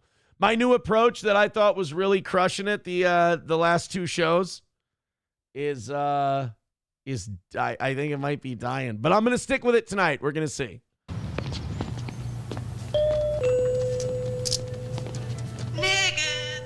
It's my house. All right, no, we're gonna get popped for this one. I don't need another YouTube stream going down when we're not, when we ain't exactly, raking it in this evening. I don't need part of our stream shut down. All right. So I played you a couple parodies just now. And that's kind of unfair, seeing as what we have coming up next. This is not a parody. This next thing we've got is, I'm sorry, it's a real guy. He's voicing real opinions. Nick Fuentes has captured the imagination of Gen Z. He's captured the imagination of young people. And he's captured their imagination by being very right-wing, very anti-Zionist, anti-Israel, some would even say anti-Jewish. And he's kind of showing that maybe Gen Z is a little more right-wing, a little more conservative than, say, the millennials. Well, I guess they decided that the only way you can fight autism is with autism, because they found a kid with 558 followers on Twitter. And this video that he's done now has 253,000 views. And he doesn't like Nick Fuentes, and he is here to take on Nicholas J. Fuentes, the host of America First. He's here to take him head on and tell him and tell the world that young people are not anti-Israel, and that young people are they're all about Jews. They're all about our allegiance to Israel. Now, one way I know. I just wanted you to see him for yourself. One way you can always tell that a guy has really deep convictions and he really has thought hard about his position and he's really, really serious and believes this shit deep down is the fact that you can still see the creases and folds in his flag that he's hung up in his studio. Honestly, this is what the FBI does when they have a big white supremacist bust. Oh, we busted this group of neo-Nazis. Look at the flag on the wall, and it's literally still, it won't fully sit flat against the wall because it's still puffed out from coming out of the plastic wrap it was in, and it's still got the folds in it. So this high-powered autist is going to take on Nick Fuentes. Ladies and gentlemen, here you go. This is the counter to the counterculture. I really do wonder. I really do wonder why exactly this movement, this anti-Israel movement, is so predominant in my generation. Again, I'm Gen Z, okay? So I'm seeing this from the inside. I saw the death of Charlie Kirk and I said, wait a minute, this is the last guy for my generation? This is the last guy for my generation to argue for a pro-Israel position. Yeah. And then you know why nobody else is going to argue for a pro-Israel position, kid? Because when that guy started talking to people about how he's not going to have a pro-Israel position anymore, his lavalier mic shot out his throat. That's why. Whom is influential. There's maybe a couple other guys. Who? Largely, they don't even really exist. No one You little bastard, you attacked my stepson? really thinks about them. No one talks about them, so they just don't exist. There aren't Gen Z pro-Zionist Christians really in the political right from what I've seen. You got Brylan Hollyland or whatever. Who? They exist on a lower level. What about the Misfit Patriot? I'd like to talk to that guy. I'd like to interview Misfit Patriot. I think he'd be stupid. But they don't exist really. They don't have the influence that their counterparts have. And I find that very, very concerning because we as an American nation have had a fantastic relationship with Israel since 60s, 70s. A fantastic relationship. Ask the people on the USS Liberty if we've had a fantastic relationship. Ask JFK how fantastic our relationship is. Ask Charlie Kirk about that. Oh, wait. Ask Lee Harvey Oswald how that. Oh, that's right. What was Jack Ruby's real name again? Never mind. It's not important. We've had a great relationship with Israel. We got hit on 9/11 because of Israel, and they didn't even tell us it was coming, and they knew. Buddy, kid, bro, I don't know how much Fox News you've been watching. I don't know if your dad, drives you to school and he listens to Mark Levin in the morning, but brother, this has been a very one-sided relationship. We ain't getting a whole hell of a lot out of it. And for some reason, we want to throw that away. Yes. We want to throw it away.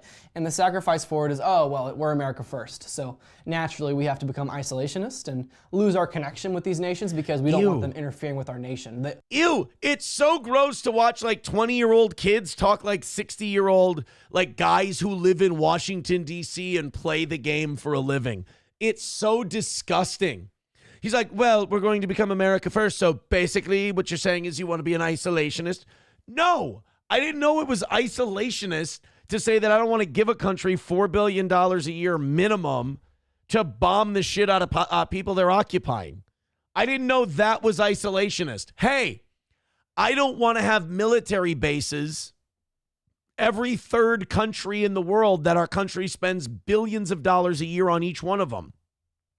I didn't know it was isolationist to not want an Air Force base in every fucking country in the world. Sorry, I guess I'm an isolationist. They're messing with our elections. Mossad is in our government. Right. No, quit being sarcastic. That's fucking true. Good. I'm glad you guys are listening to the Russians really well. Good, good on y'all because you guys are really good listeners. You little dingleberry. Don't make me pour toothpicks all over that table and totally distract you from your point. Glad you were listening to the Russians. Shut the... Again, this kid's listening to way too much AM radio. Being deceived because I'm arguing that right now, you people claiming Mossad runs our government. Yes. The Zog thesis is authentic. Yes. I'm claiming those claims that you guys are making are unfounded conspiracies. Are you calling me a conspiracy theorist? Well, that's it. Get in the car, kid. We're going to play blackjack. You're going to make me a fortune. And I say that because I was in your exact same worldview. I had that exact same position. Oh, you see, he's so much more experienced than the rest of us. You just got a pube last Tuesday.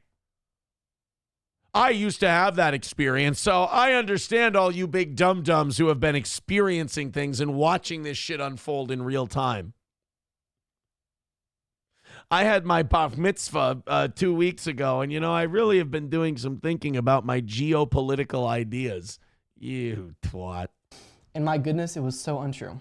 So untrue. Oh, the Rothschilds, they're the reason why the world is so messed up, No, but they're a very influential family, and they had a lot of money, and historically, yeah, they fucked up a lot of shit.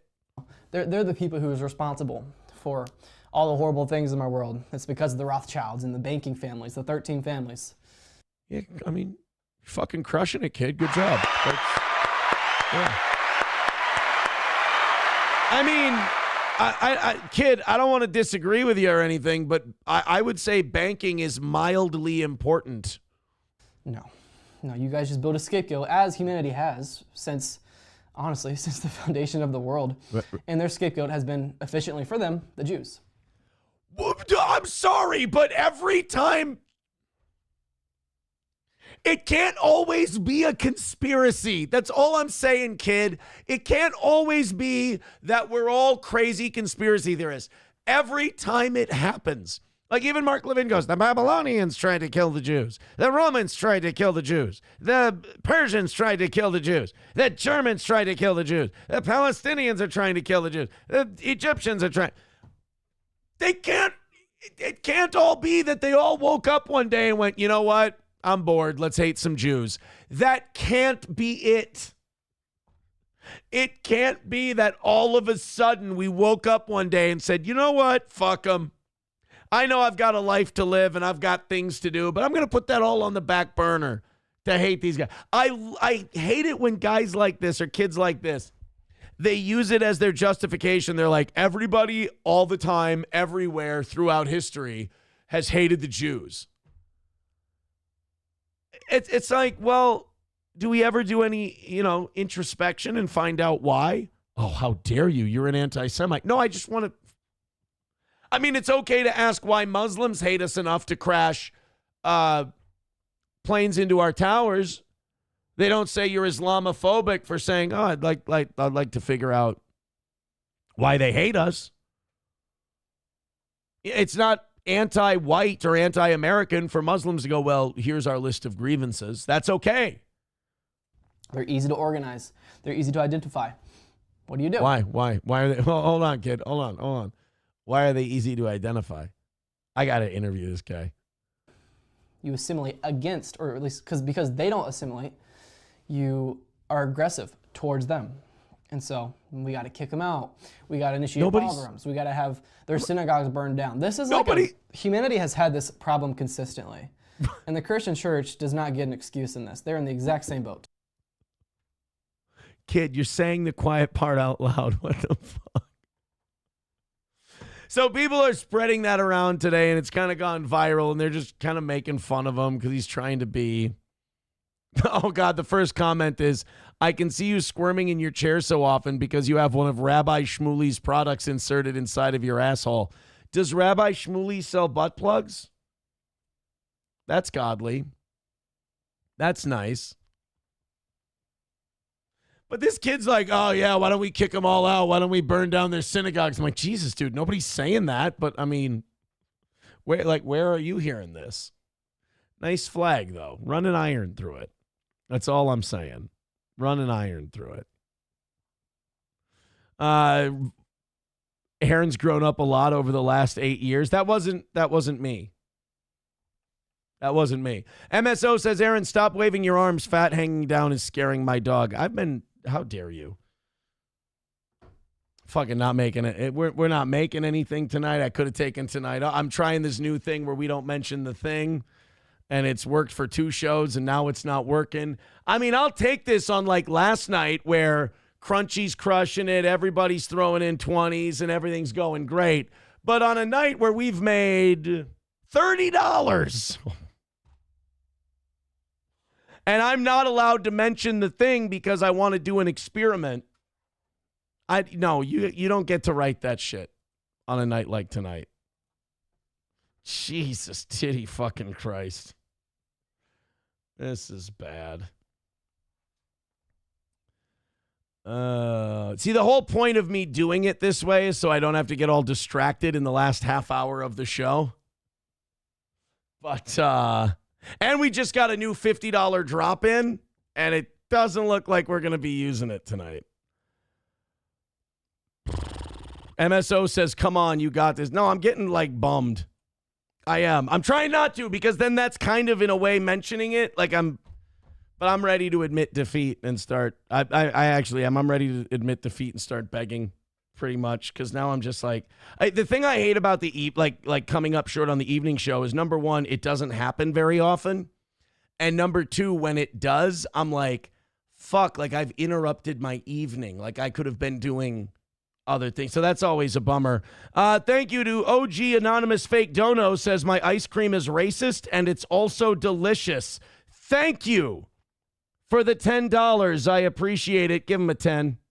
I have sworn on the altar of God, total resistance against every form of tyranny, against the mind of men. Thank you, Alex. And thank you, Vince Griswold, for gifting a membership on YouTube. I appreciate that. See, this is what I hate. I hate, like, now I mention it and stuff comes in and it's like, shit. Because I don't want to. I don't want to do this is our ultimate struggle for Steel Toe. I have so much more fun when I don't talk about it and I don't mention it. But unfortunately, I need it to exist. So it's like the last 2 shows have been awesome for that. And I've been, it's been so stress-free and the shows have been higher quality. But now, like tonight, we haven't done shit. So the minute I start mentioning it, a little bit comes in. And it's like, yeah, but I don't want to make it this way. That's kind of the crux of being a small show, I suppose. But thank you very much to Anonymous Fake Dono and Vince Griswold. Then Randy K with 5 gifted memberships. Thank you, Randy K. Wanna fuck? Let's fuck! Randy K, one of our big dogs from last week. I appreciate it. On a Wall with a gifted membership. Thank you very much. There's so many Somalians in this bitch. Oh, my. And now that means 90 away, and 6 minus 6, that would be 73 memberships away from 500. Well, I guess we couldn't make it tonight without me mentioning it. But hey, at least we're making a run at it. At least we're getting a little closer. Keep that energy up, and I appreciate all of your generosity. We made it almost 2 hours without mentioning it, but we weren't exactly crushing it at that point. But we just went on a $40 rally. We do 2 more of those, we're home free. If you're a parent, man, I hope this is as ridiculous to you as it is to me. There is a New York Post article. It's an op-ed from some dope saying that if you're a parent, should you be asking for your baby's consent before you change its diaper? I don't know how many of you have kids. I don't know how many of you have changed a diaper. But the whole point of changing a diaper is to get the dirty one out of there, clean up the area, and get the other one on as fast as you can, because you don't want to get fucking pissed on. If you've ever had boys and you haven't been peed on while changing a diaper, congratulations, you've survived a very crucial part of raising young men.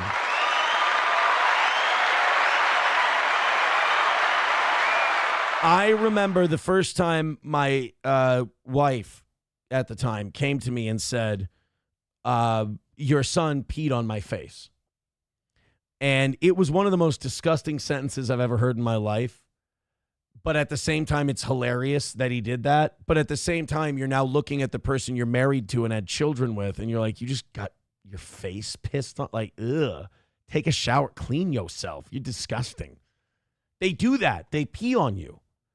So I'm supposed to sit there changing a diaper. And before, the clock is ticking, you're thinking about it. You're like, can I get your consent? And what's consent? It's a baby. It's nonverbal. Is it cooing? Is it crying? Is it being ticklish? What is consent to change a diaper? No.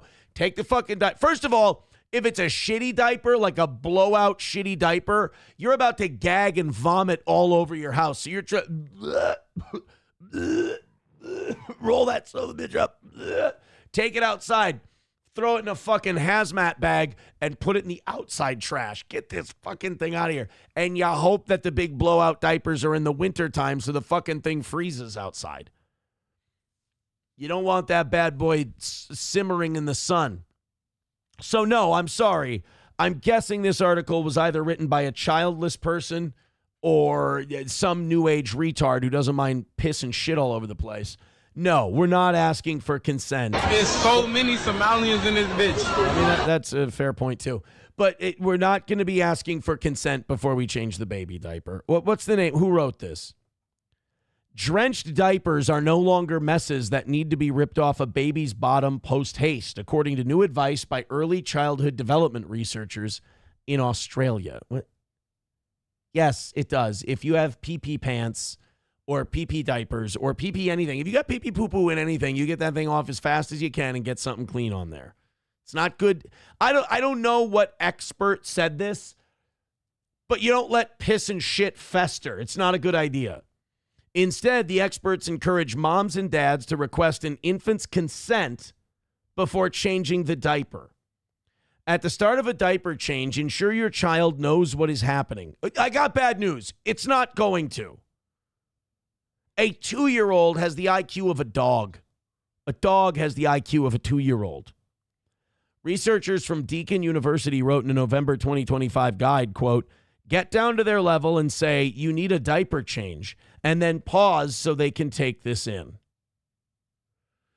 This is, we need a word stronger than retarded for this. Babies cannot verbally agree or disagree, but parents can still narrate what they are doing. The kid doesn't know what any of these words mean. The kid doesn't really speak that much English at this point. Really doesn't speak anything. It barely understands English at this point. Jesus. This is like this is childless person talk. This is theoretical psychotherapist talk. This builds a foundation for bodily autonomy long before a child has a language. Where do you? It's one thing. Anybody's allowed to think this shit. You're allowed to think it. I think dumb shit sometimes.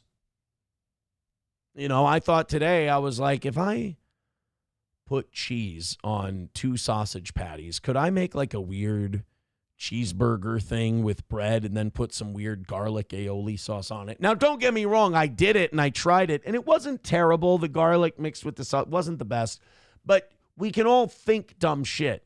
It doesn't mean it needs to be published in the New York fucking Post and thought of in any kind of serious way. No thanks. We'll pass. And by the way, quit thinking about my fucking baby. Ew. Quit thinking about other people's babies and changing their diapers and how we should be talking to them. You creep. I'm supposed to protect my kids from people like you. Quit thinking about my kids' dirty diapers. Fucking weirdo. I just don't. If I ever hear or see like a TikTok or a YouTube video or anything on Facebook of people actually doing this, it's going to be hard for me not to advocate some sort of genocide. I'm sorry. That's just where I'm at with this particular one. 09 Canyon says, I do agree that it's important to teach kids that they are in charge of their own bodies, but this is ridiculous. Yeah, you lost that freedom when you shit in your diaper and I had to change it. This is a very transactional kind of thing. You shit your pants, I'm going to put a clean one on so you don't get an infection. All right? I'm not saying please. You should be saying thank you.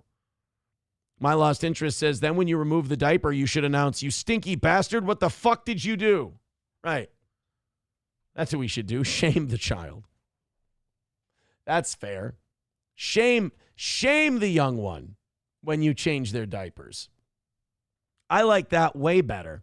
Hey, boys and girls, I'm going to open up our last half hour of the show stories here.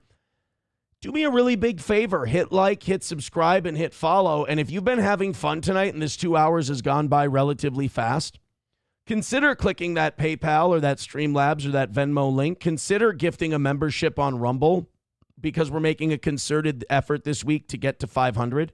Consider throwing us a super chat or gifting a membership. We would appreciate it. We worked really hard last night to get back to perfect. We've still got our perfect week going.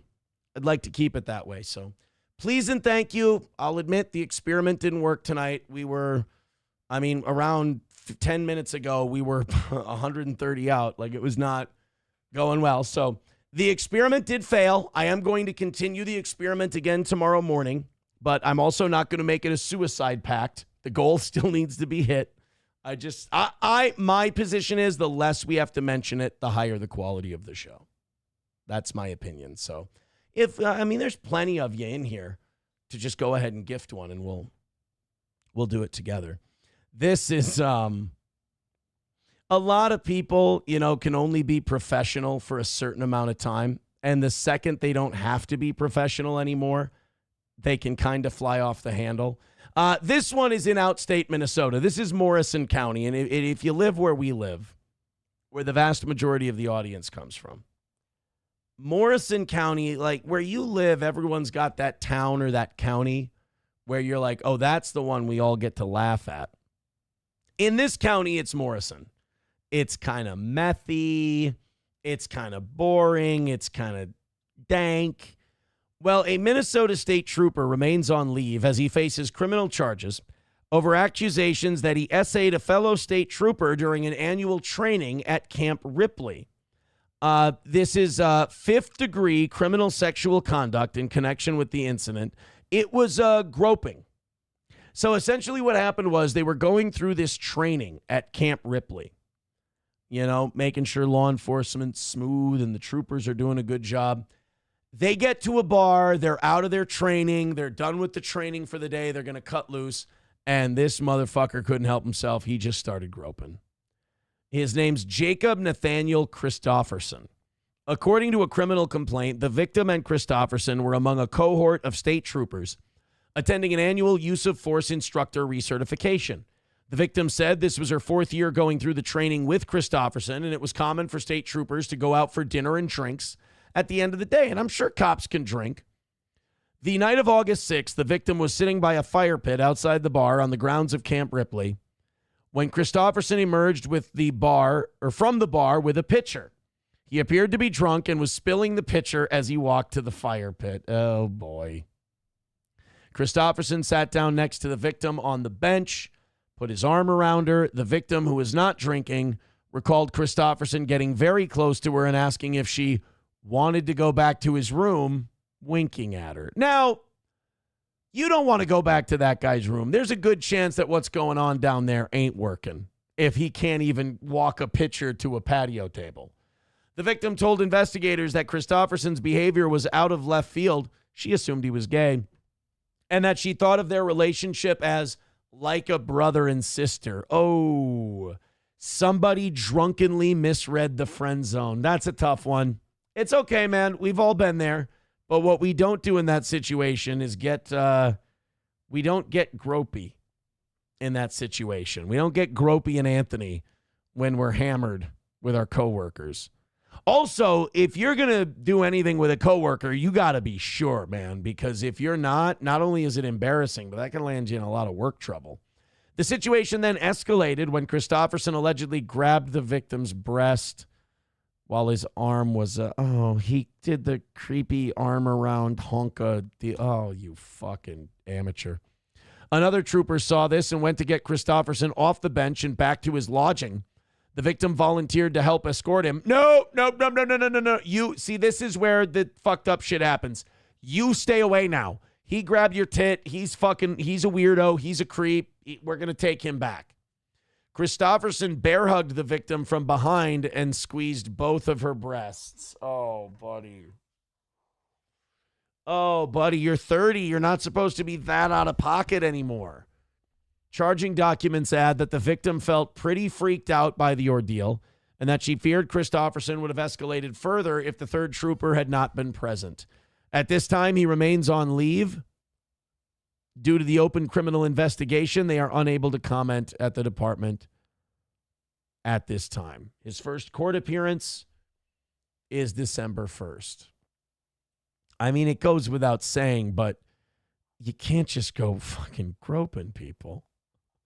You can't just start grabbing. I don't know how long you guys have been on this earth, but I thought it was a I think it's pretty commonly and widely known that reaching around and giving the old sugar to the tits is not, you can't do that. That is a no, especially in public. You can't just go grabbing people's tits. My Lost Interest says he was arrested for 5th-degree motorboating. That was coming next. That's for sure.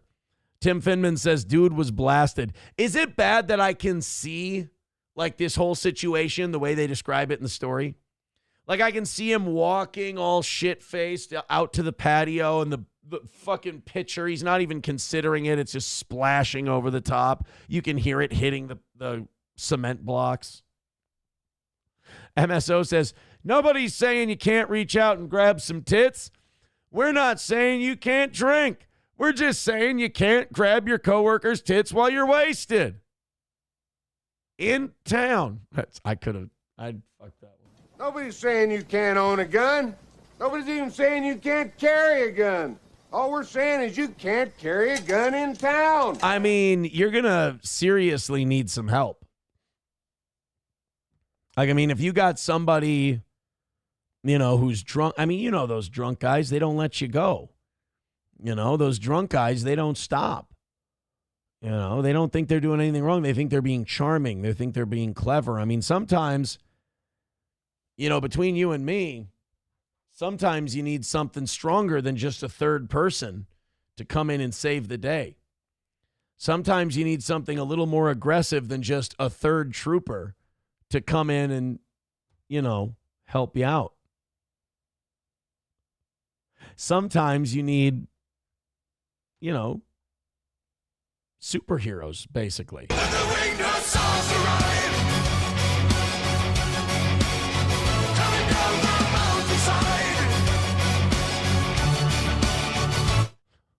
Sorry. 09 Canyon says, don't do it. You know what? Fuck you guys. I've been doing tonight's show basically for free. There's 24 minutes left, and I came into it, and I said, you know what? I'm not going to talk about the goal. The goal's not going to get mentioned. I went 2 hours into the show, and I wasn't panicking, and I wasn't worried, and it got 2 hours in, and I went, well, guys, I got to let you know, I did the experiment tonight, and we've made $30. And I was just like, oh, boy, I'm fucking like, and I could have been doing something else. And so there would be nights where we're making a shitload of money, and you could say, Aaron, how dare you play that song again? How dare you do a hackneyed setup for that song? Dude, we're taking a fucking bath tonight. And if I'm going to take a fucking bath, I'm going to take a bath doing shit the way I want to do it. You can pay me to do something else, and I will respect you. This show runs on a goal. And if it gets hit, I'm a good boy. And if it doesn't, the only consolation prize I get from it is that I get to do what I want to do. Because the sting of failure is going to stick with me the rest of the night, and I'm going to be in a bad mood. But at least I did it the way I want to do it. On a wall with $1 says, suffer. Thank you. Kraken Slappin says, punishment for starting late. Well, no, I just thought that maybe if I did the experiment where I don't talk about the goal, there would be a reward in that. Not only that, I did a great show, too. Thank you, guys. There's still time to knock it out. Streamlabs. Now I'll do the half-hour thing. Streamlabs, PayPal, Venmo, Super Chats, Rumble Rants, gifts some memberships. We have a perfect week going, but I can tell the way the tide is turning that we're heading for a rough patch. That's for certain. So there's a lot of you out there who listen to the show a lot. You log a lot of hours. Maybe a gifted membership. It wouldn't hurt. It would mean a lot. I'd appreciate it. Please and thank you. Let's get that 90 knocked out and pretend we had a good show tonight, because I feel like we did. Holy Jesus, Chicago is not doing well. And I know that these stories I bring you are very cherry-picked, but the fact that this shit is even happening in a major U.S. city shows that it can't be all sunshine and rainbows. A woman on the Blue Line train in Chicago got into an argument with another person on the train, and think of something you would expect to happen in a big city that had a shitty crime rate.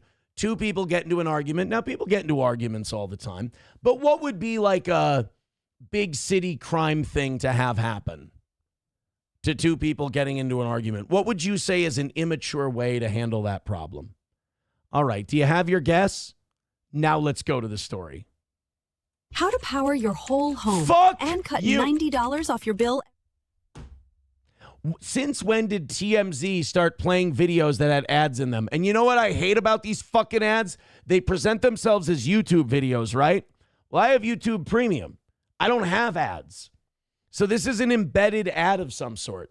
The shittiest part is they don't show you how long these ads are. And a lot of the time, there will be a second one behind it. And I did such a great fucking setup to that story, too. Like, that was such a great segue. And then you fuck me like that, TMZ. And I'm $90 away from my goal. I'm just crabby. That's all it is. I started tonight happy. I mean, the fucking Rumble Studio thing pissed me off, but had a great show last night, had a good show this morning. Now I'm just being a crab ass. I'm being bitter because I'm losing. That's what it is.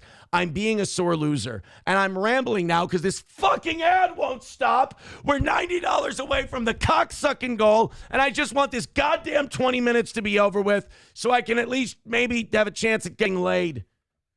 Fuck. All right, here we go. We got it now, guys. At least I'm entertaining. All right, here we go. Police are looking for the man who set a woman on fire during a fight on. I told you it was going to be good when we got there. So they had an argument. Man and a woman on the train. They're arguing about something. And in true adult, totally not a shithole of a city fashion, one guy lights another lady on fire. Police are looking for the man who set a woman on fire during a fight on a CTA Blue Line train. Eric Rohn is live at Stroger Hospital with the latest. Eric? Well, good morning. At last check, the woman was listed in... Hey, you know what? If she would have just stood outside for a while, it would have put her out. Stop, drop, and roll in the puddles. I mean, I'm not saying there's ever a good night to get set on fire, but if you're going to get set on fire, a heavy downpour is a good night to have it happen. Critical condition here at Stroger Hospital with severe burns all over her body, including her face.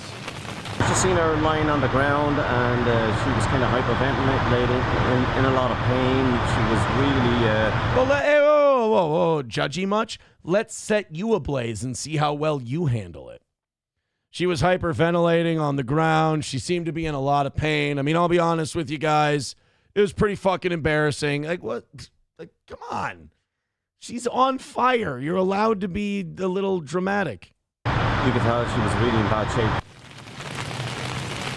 The Blue Line train was nearing the Clark and Lake Station around 9:45 last night when the woman was set on fire. Chicago police say it started with an argument between the 26-year-old and a man appearing to be in his mid-40s. They say the man... Oh, so the guy who was in his mid-40s set the 20-something on fire because they were having an argument. What a mature guy. Boy, Chicago sounds nice. Poured some sort of liquid on her during the argument and ignited it. When the train stopped, police say the woman... You know how bad you have to fucking hate somebody to douse them in something and set them on fire? Setting someone on fire is a very passionate act. And ignited it. When the train stopped, police say the woman got off the train and fell to the ground. The suspect took off running. CTA trains and stations have cameras all over them, but so far police have not released any images of the suspect that they are looking for. Once again, at last check. That's because when they went to get the cameras said, I didn't see nothing. And so the cops are having a hard time figuring out who did it. Just another, look, I admit it's really unfair to do that, to go, oh, here's a story from Chicago. Hey, it's a guy setting some lady on fire. Wow, what a shithole that is. But let's be honest, this isn't the first time we've seen something like this happen in that city. No Pen 15 fathead with $2 simply says, here is $2. Thank you. I'm stressed, though. I'm bummed because we've struggled 2 out of 4 shows, I'd say. We struggled 2 out of 4 shows so far this week. That's not a... And then last night, I kind of thought that we had it figured out.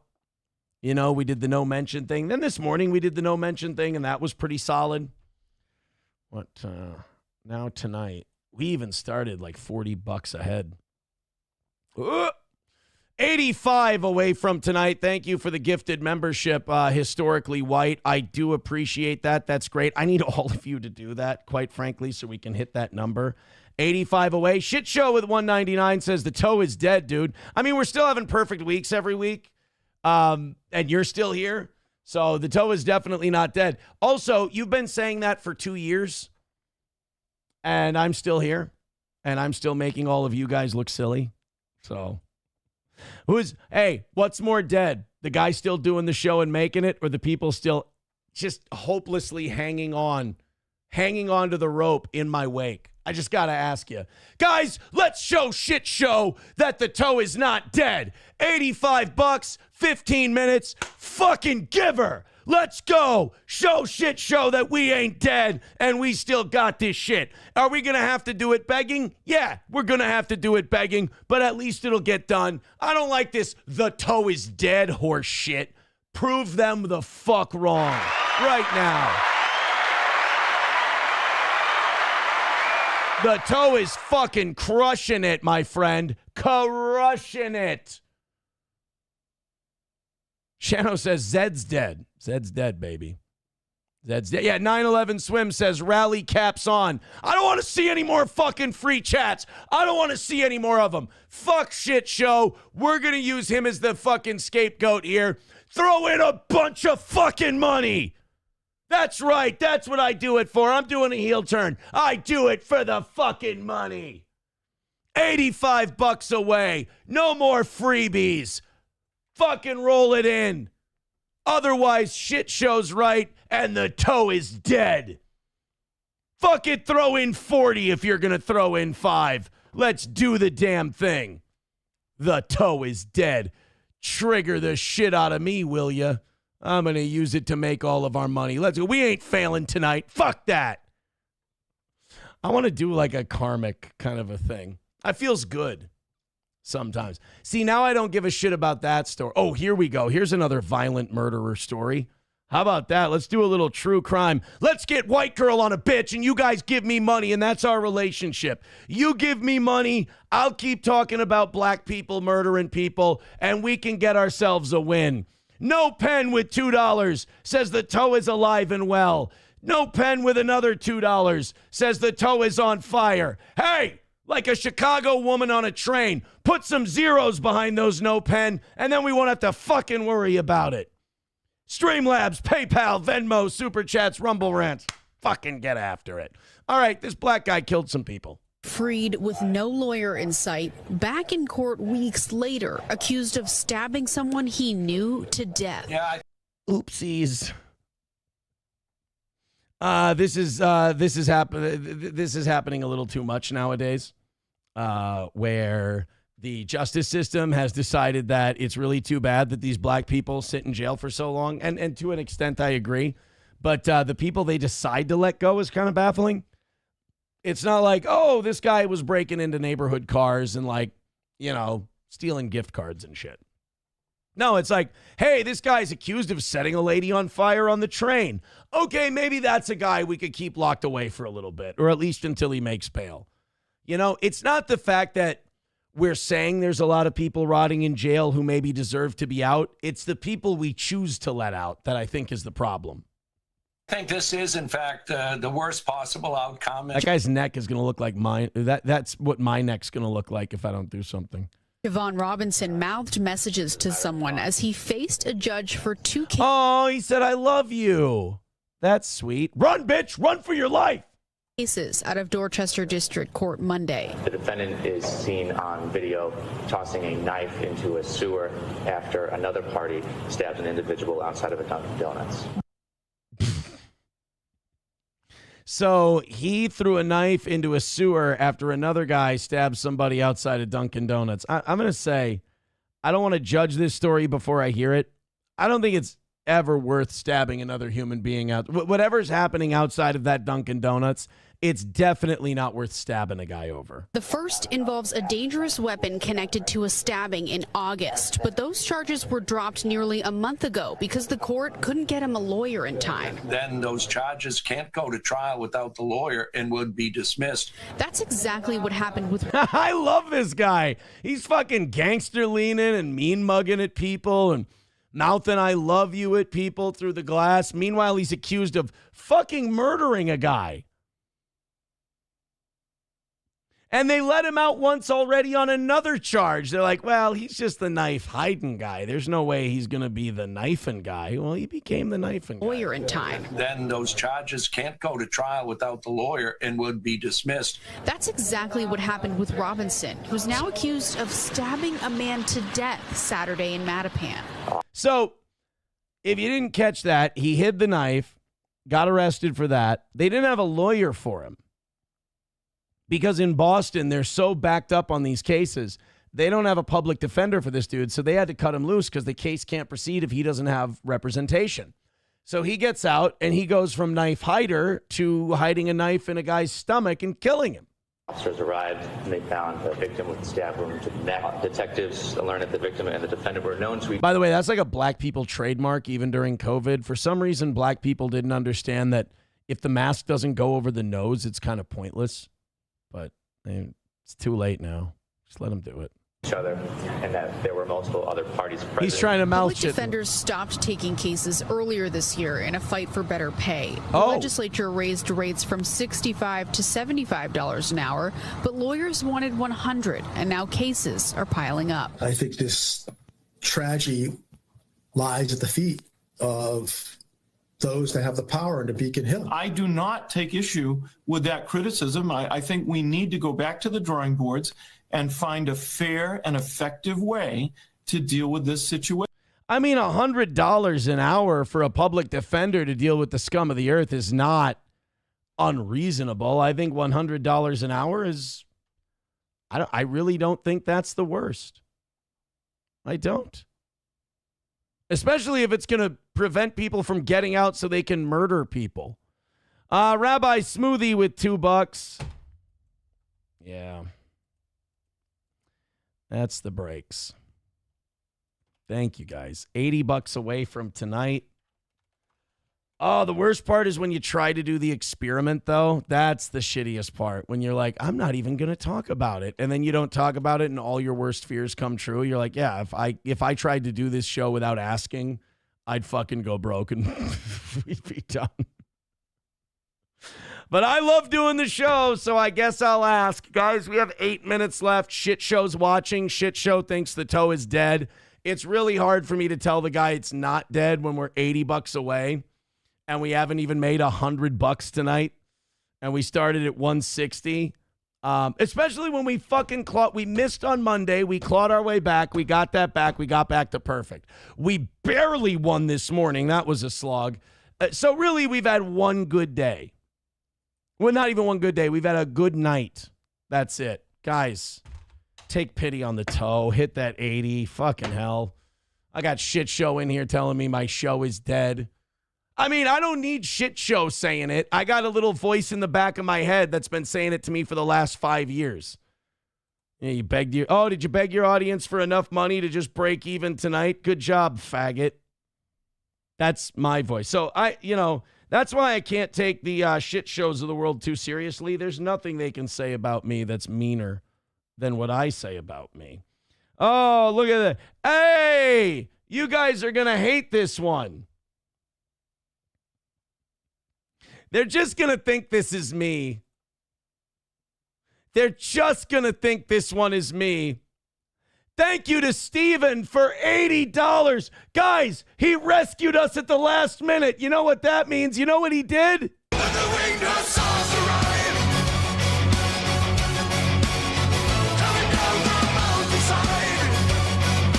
Steven with $80. $10 on PayPal. Give it to him again, baby. Shit Show says, lost your get up and toe. Fuck you, Shit Show. Suck my fucking dick. I win, you lose. The toe is that way forever. We're not going anywhere. You'll be fucking dead of a stroke, and I'll still be doing shows, bitch.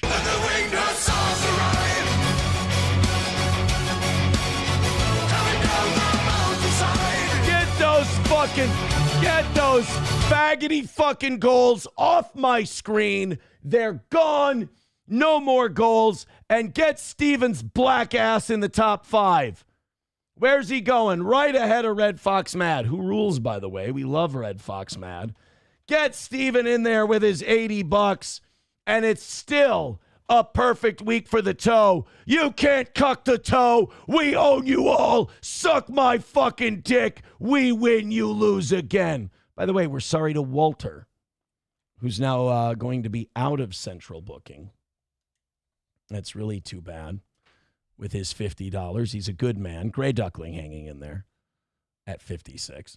Adam Simon gifting a membership. Suck on that shit show. How does that feel? I hope it feels fucking good. Red Fox Mad with $1 says Hardee's in Sartell closed permanently. Oh, well. I mean, we were having a good time. It was fun. We were winning tonight. But, I mean, breaking news on Steel Toe, the Hardee's in Sartell has been permanently closed, and I can't help but feel moderately responsible for this one myself, as I could have gone to the Hardee's in Sartell more. I thought about going to the Hardee's in Sartell today, and I thought I was being so healthy after the gym. I thought I was being so healthy not going to Hardee's. And here I could have saved it. A Frisco burger here, a Frisco burger there. They had good fountain sodas. And I had to be selfish.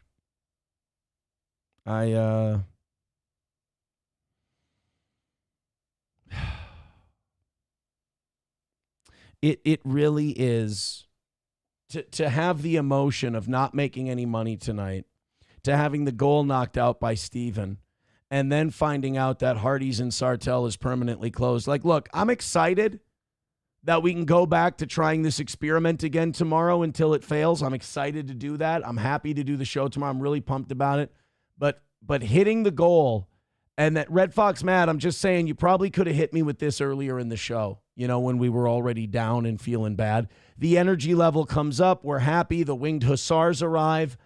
And then you hit me with Hardee's in Sartell is permanently closed. What's next? I'm going to go out my front yard. It's going to be a flaming bag of dog shit in there. Or a flaming cross. And I'll have to go, guys, for the last time, 2 houses down is where the black guy lives. I'm white. Jesus. Fucking kids today. 09 Canyon says, I like to think that Steven and Stephanie are actually guys that hate on Aaron just to fuck with everyone else. That'd be kind of funny. Hobo says, Steven, you ever notice it's always a person's name? Never like Optic Nerve, Sam Show, My Lost Interest. It's Beverly and Steven. It's not Beverly. There's no Beverly. It's just Steven. Randy K says, fake dono. I wouldn't be this fucking mental about a fake dono. I've never, you know, this is going to drive a lot of haters nuts. I've never done a fake dono. Look, they're never going to believe that. Kind of like they think the Mikey thing is a setup because they ate so much shit and it was the end. Like, I said the end of the war was a long time ago and I was right and Mikey just fucking proved it and we stamped out the last bit of resistance. They still will barely show their faces. But, you know, you can look them right in the eye and go, I've never faked a dono. They go, he's a liar. Well, he's told the truth about just about everything, and unfortunately, they're inconvenient truth because it proves all you guys wrong. The toe's lying. I'm sorry. I'm sorry, and I know part of my job is comforting you because I get you every time. That I beat the shit out of you, and then I got to comfort you. I'm happy to do it because I'm a good guy. I'm a nice guy, you know? Then 9/11 Swim says, don't forget JJ McCarthy. God damn it. Did you see I was gloating? I was bragging at these people. Once again, the energy level goes up. And then you guys got to bring up JJ McCarthy. He's going to be fine. Red Fox Mad says, I went to order supper tonight at Hardee's in Sartell. They had a printed note on the door saying they are closed. So I went to Burger King in Sartell instead. Well, at least you got something. At least you got something. God damn. I wonder what's going to go there now. That was like the last Hardee's. There aren't many more Hardee's left anymore. It's right across from a Taco John's. Right near a Jimmy John's. It was a food haven. There was a Subway at the Walmart down the road. Oh, Sartell's losing a winner. I'll tell you that much. They're losing a winner. Kraken Slappin' says, breaking news, the Hardee's in Cold Spring closed 2 years ago. I mean, do we have to keep mentioning heartbreaks to end the show tonight? You Need Me More says, why does Historically White keep asking about Gordy? Because he's concerned about my puppy. Gordy's a good boy. You guys hit the goal tonight, though. So I think you should be able to see him. Gordy, come here, bud. Come here, Gord. Gordy. Uh-oh. Crunchy with $50 says, is everyone still broke? Look at Crunchy.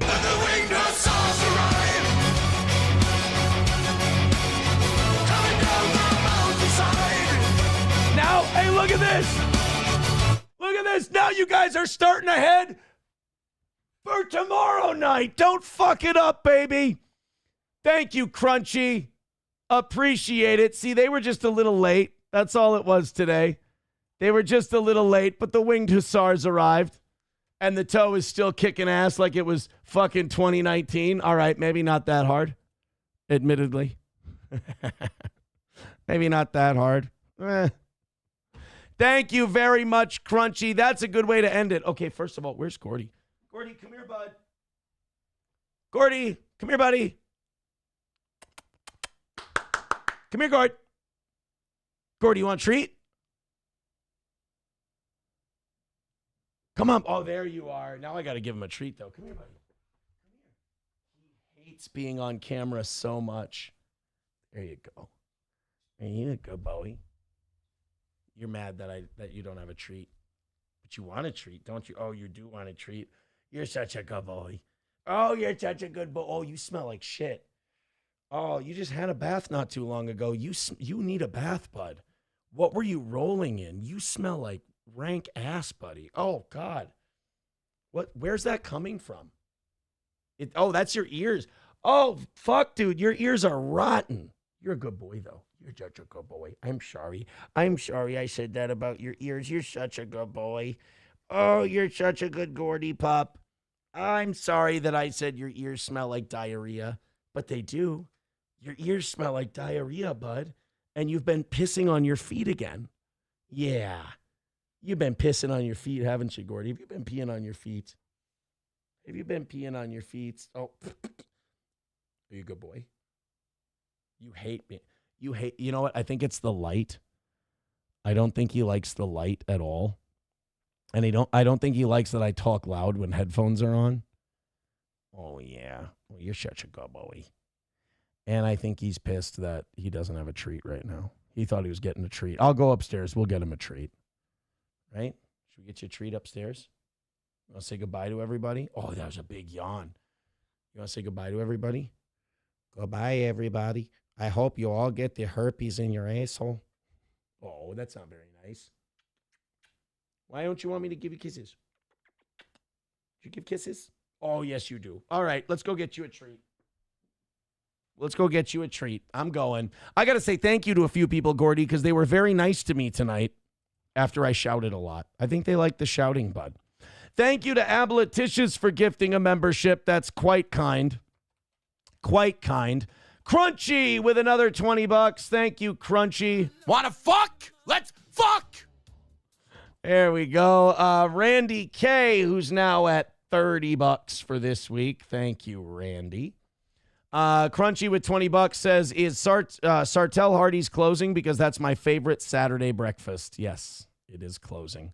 Randy K with $5. Give him the drop. There's so many Somalians in this bitch. Says JJ McCarthy has the clutch gene, can't teach it. I agree. The kid's going to be fine. It's his 6th start coming up. We're going to be okay. So 20 and 35, what's that? You guys are 55, $60 ahead for tomorrow night. Guys, we gotta fucking crush it tomorrow night, right? We're $60 ahead. Like, we should be able to do that in our sleep. It's a very colorful YouTube right now. Hey, shit show, I'm really sorry that you got your ass kicked tonight, buddy. Sorry about that. But you know who always rescues the toe?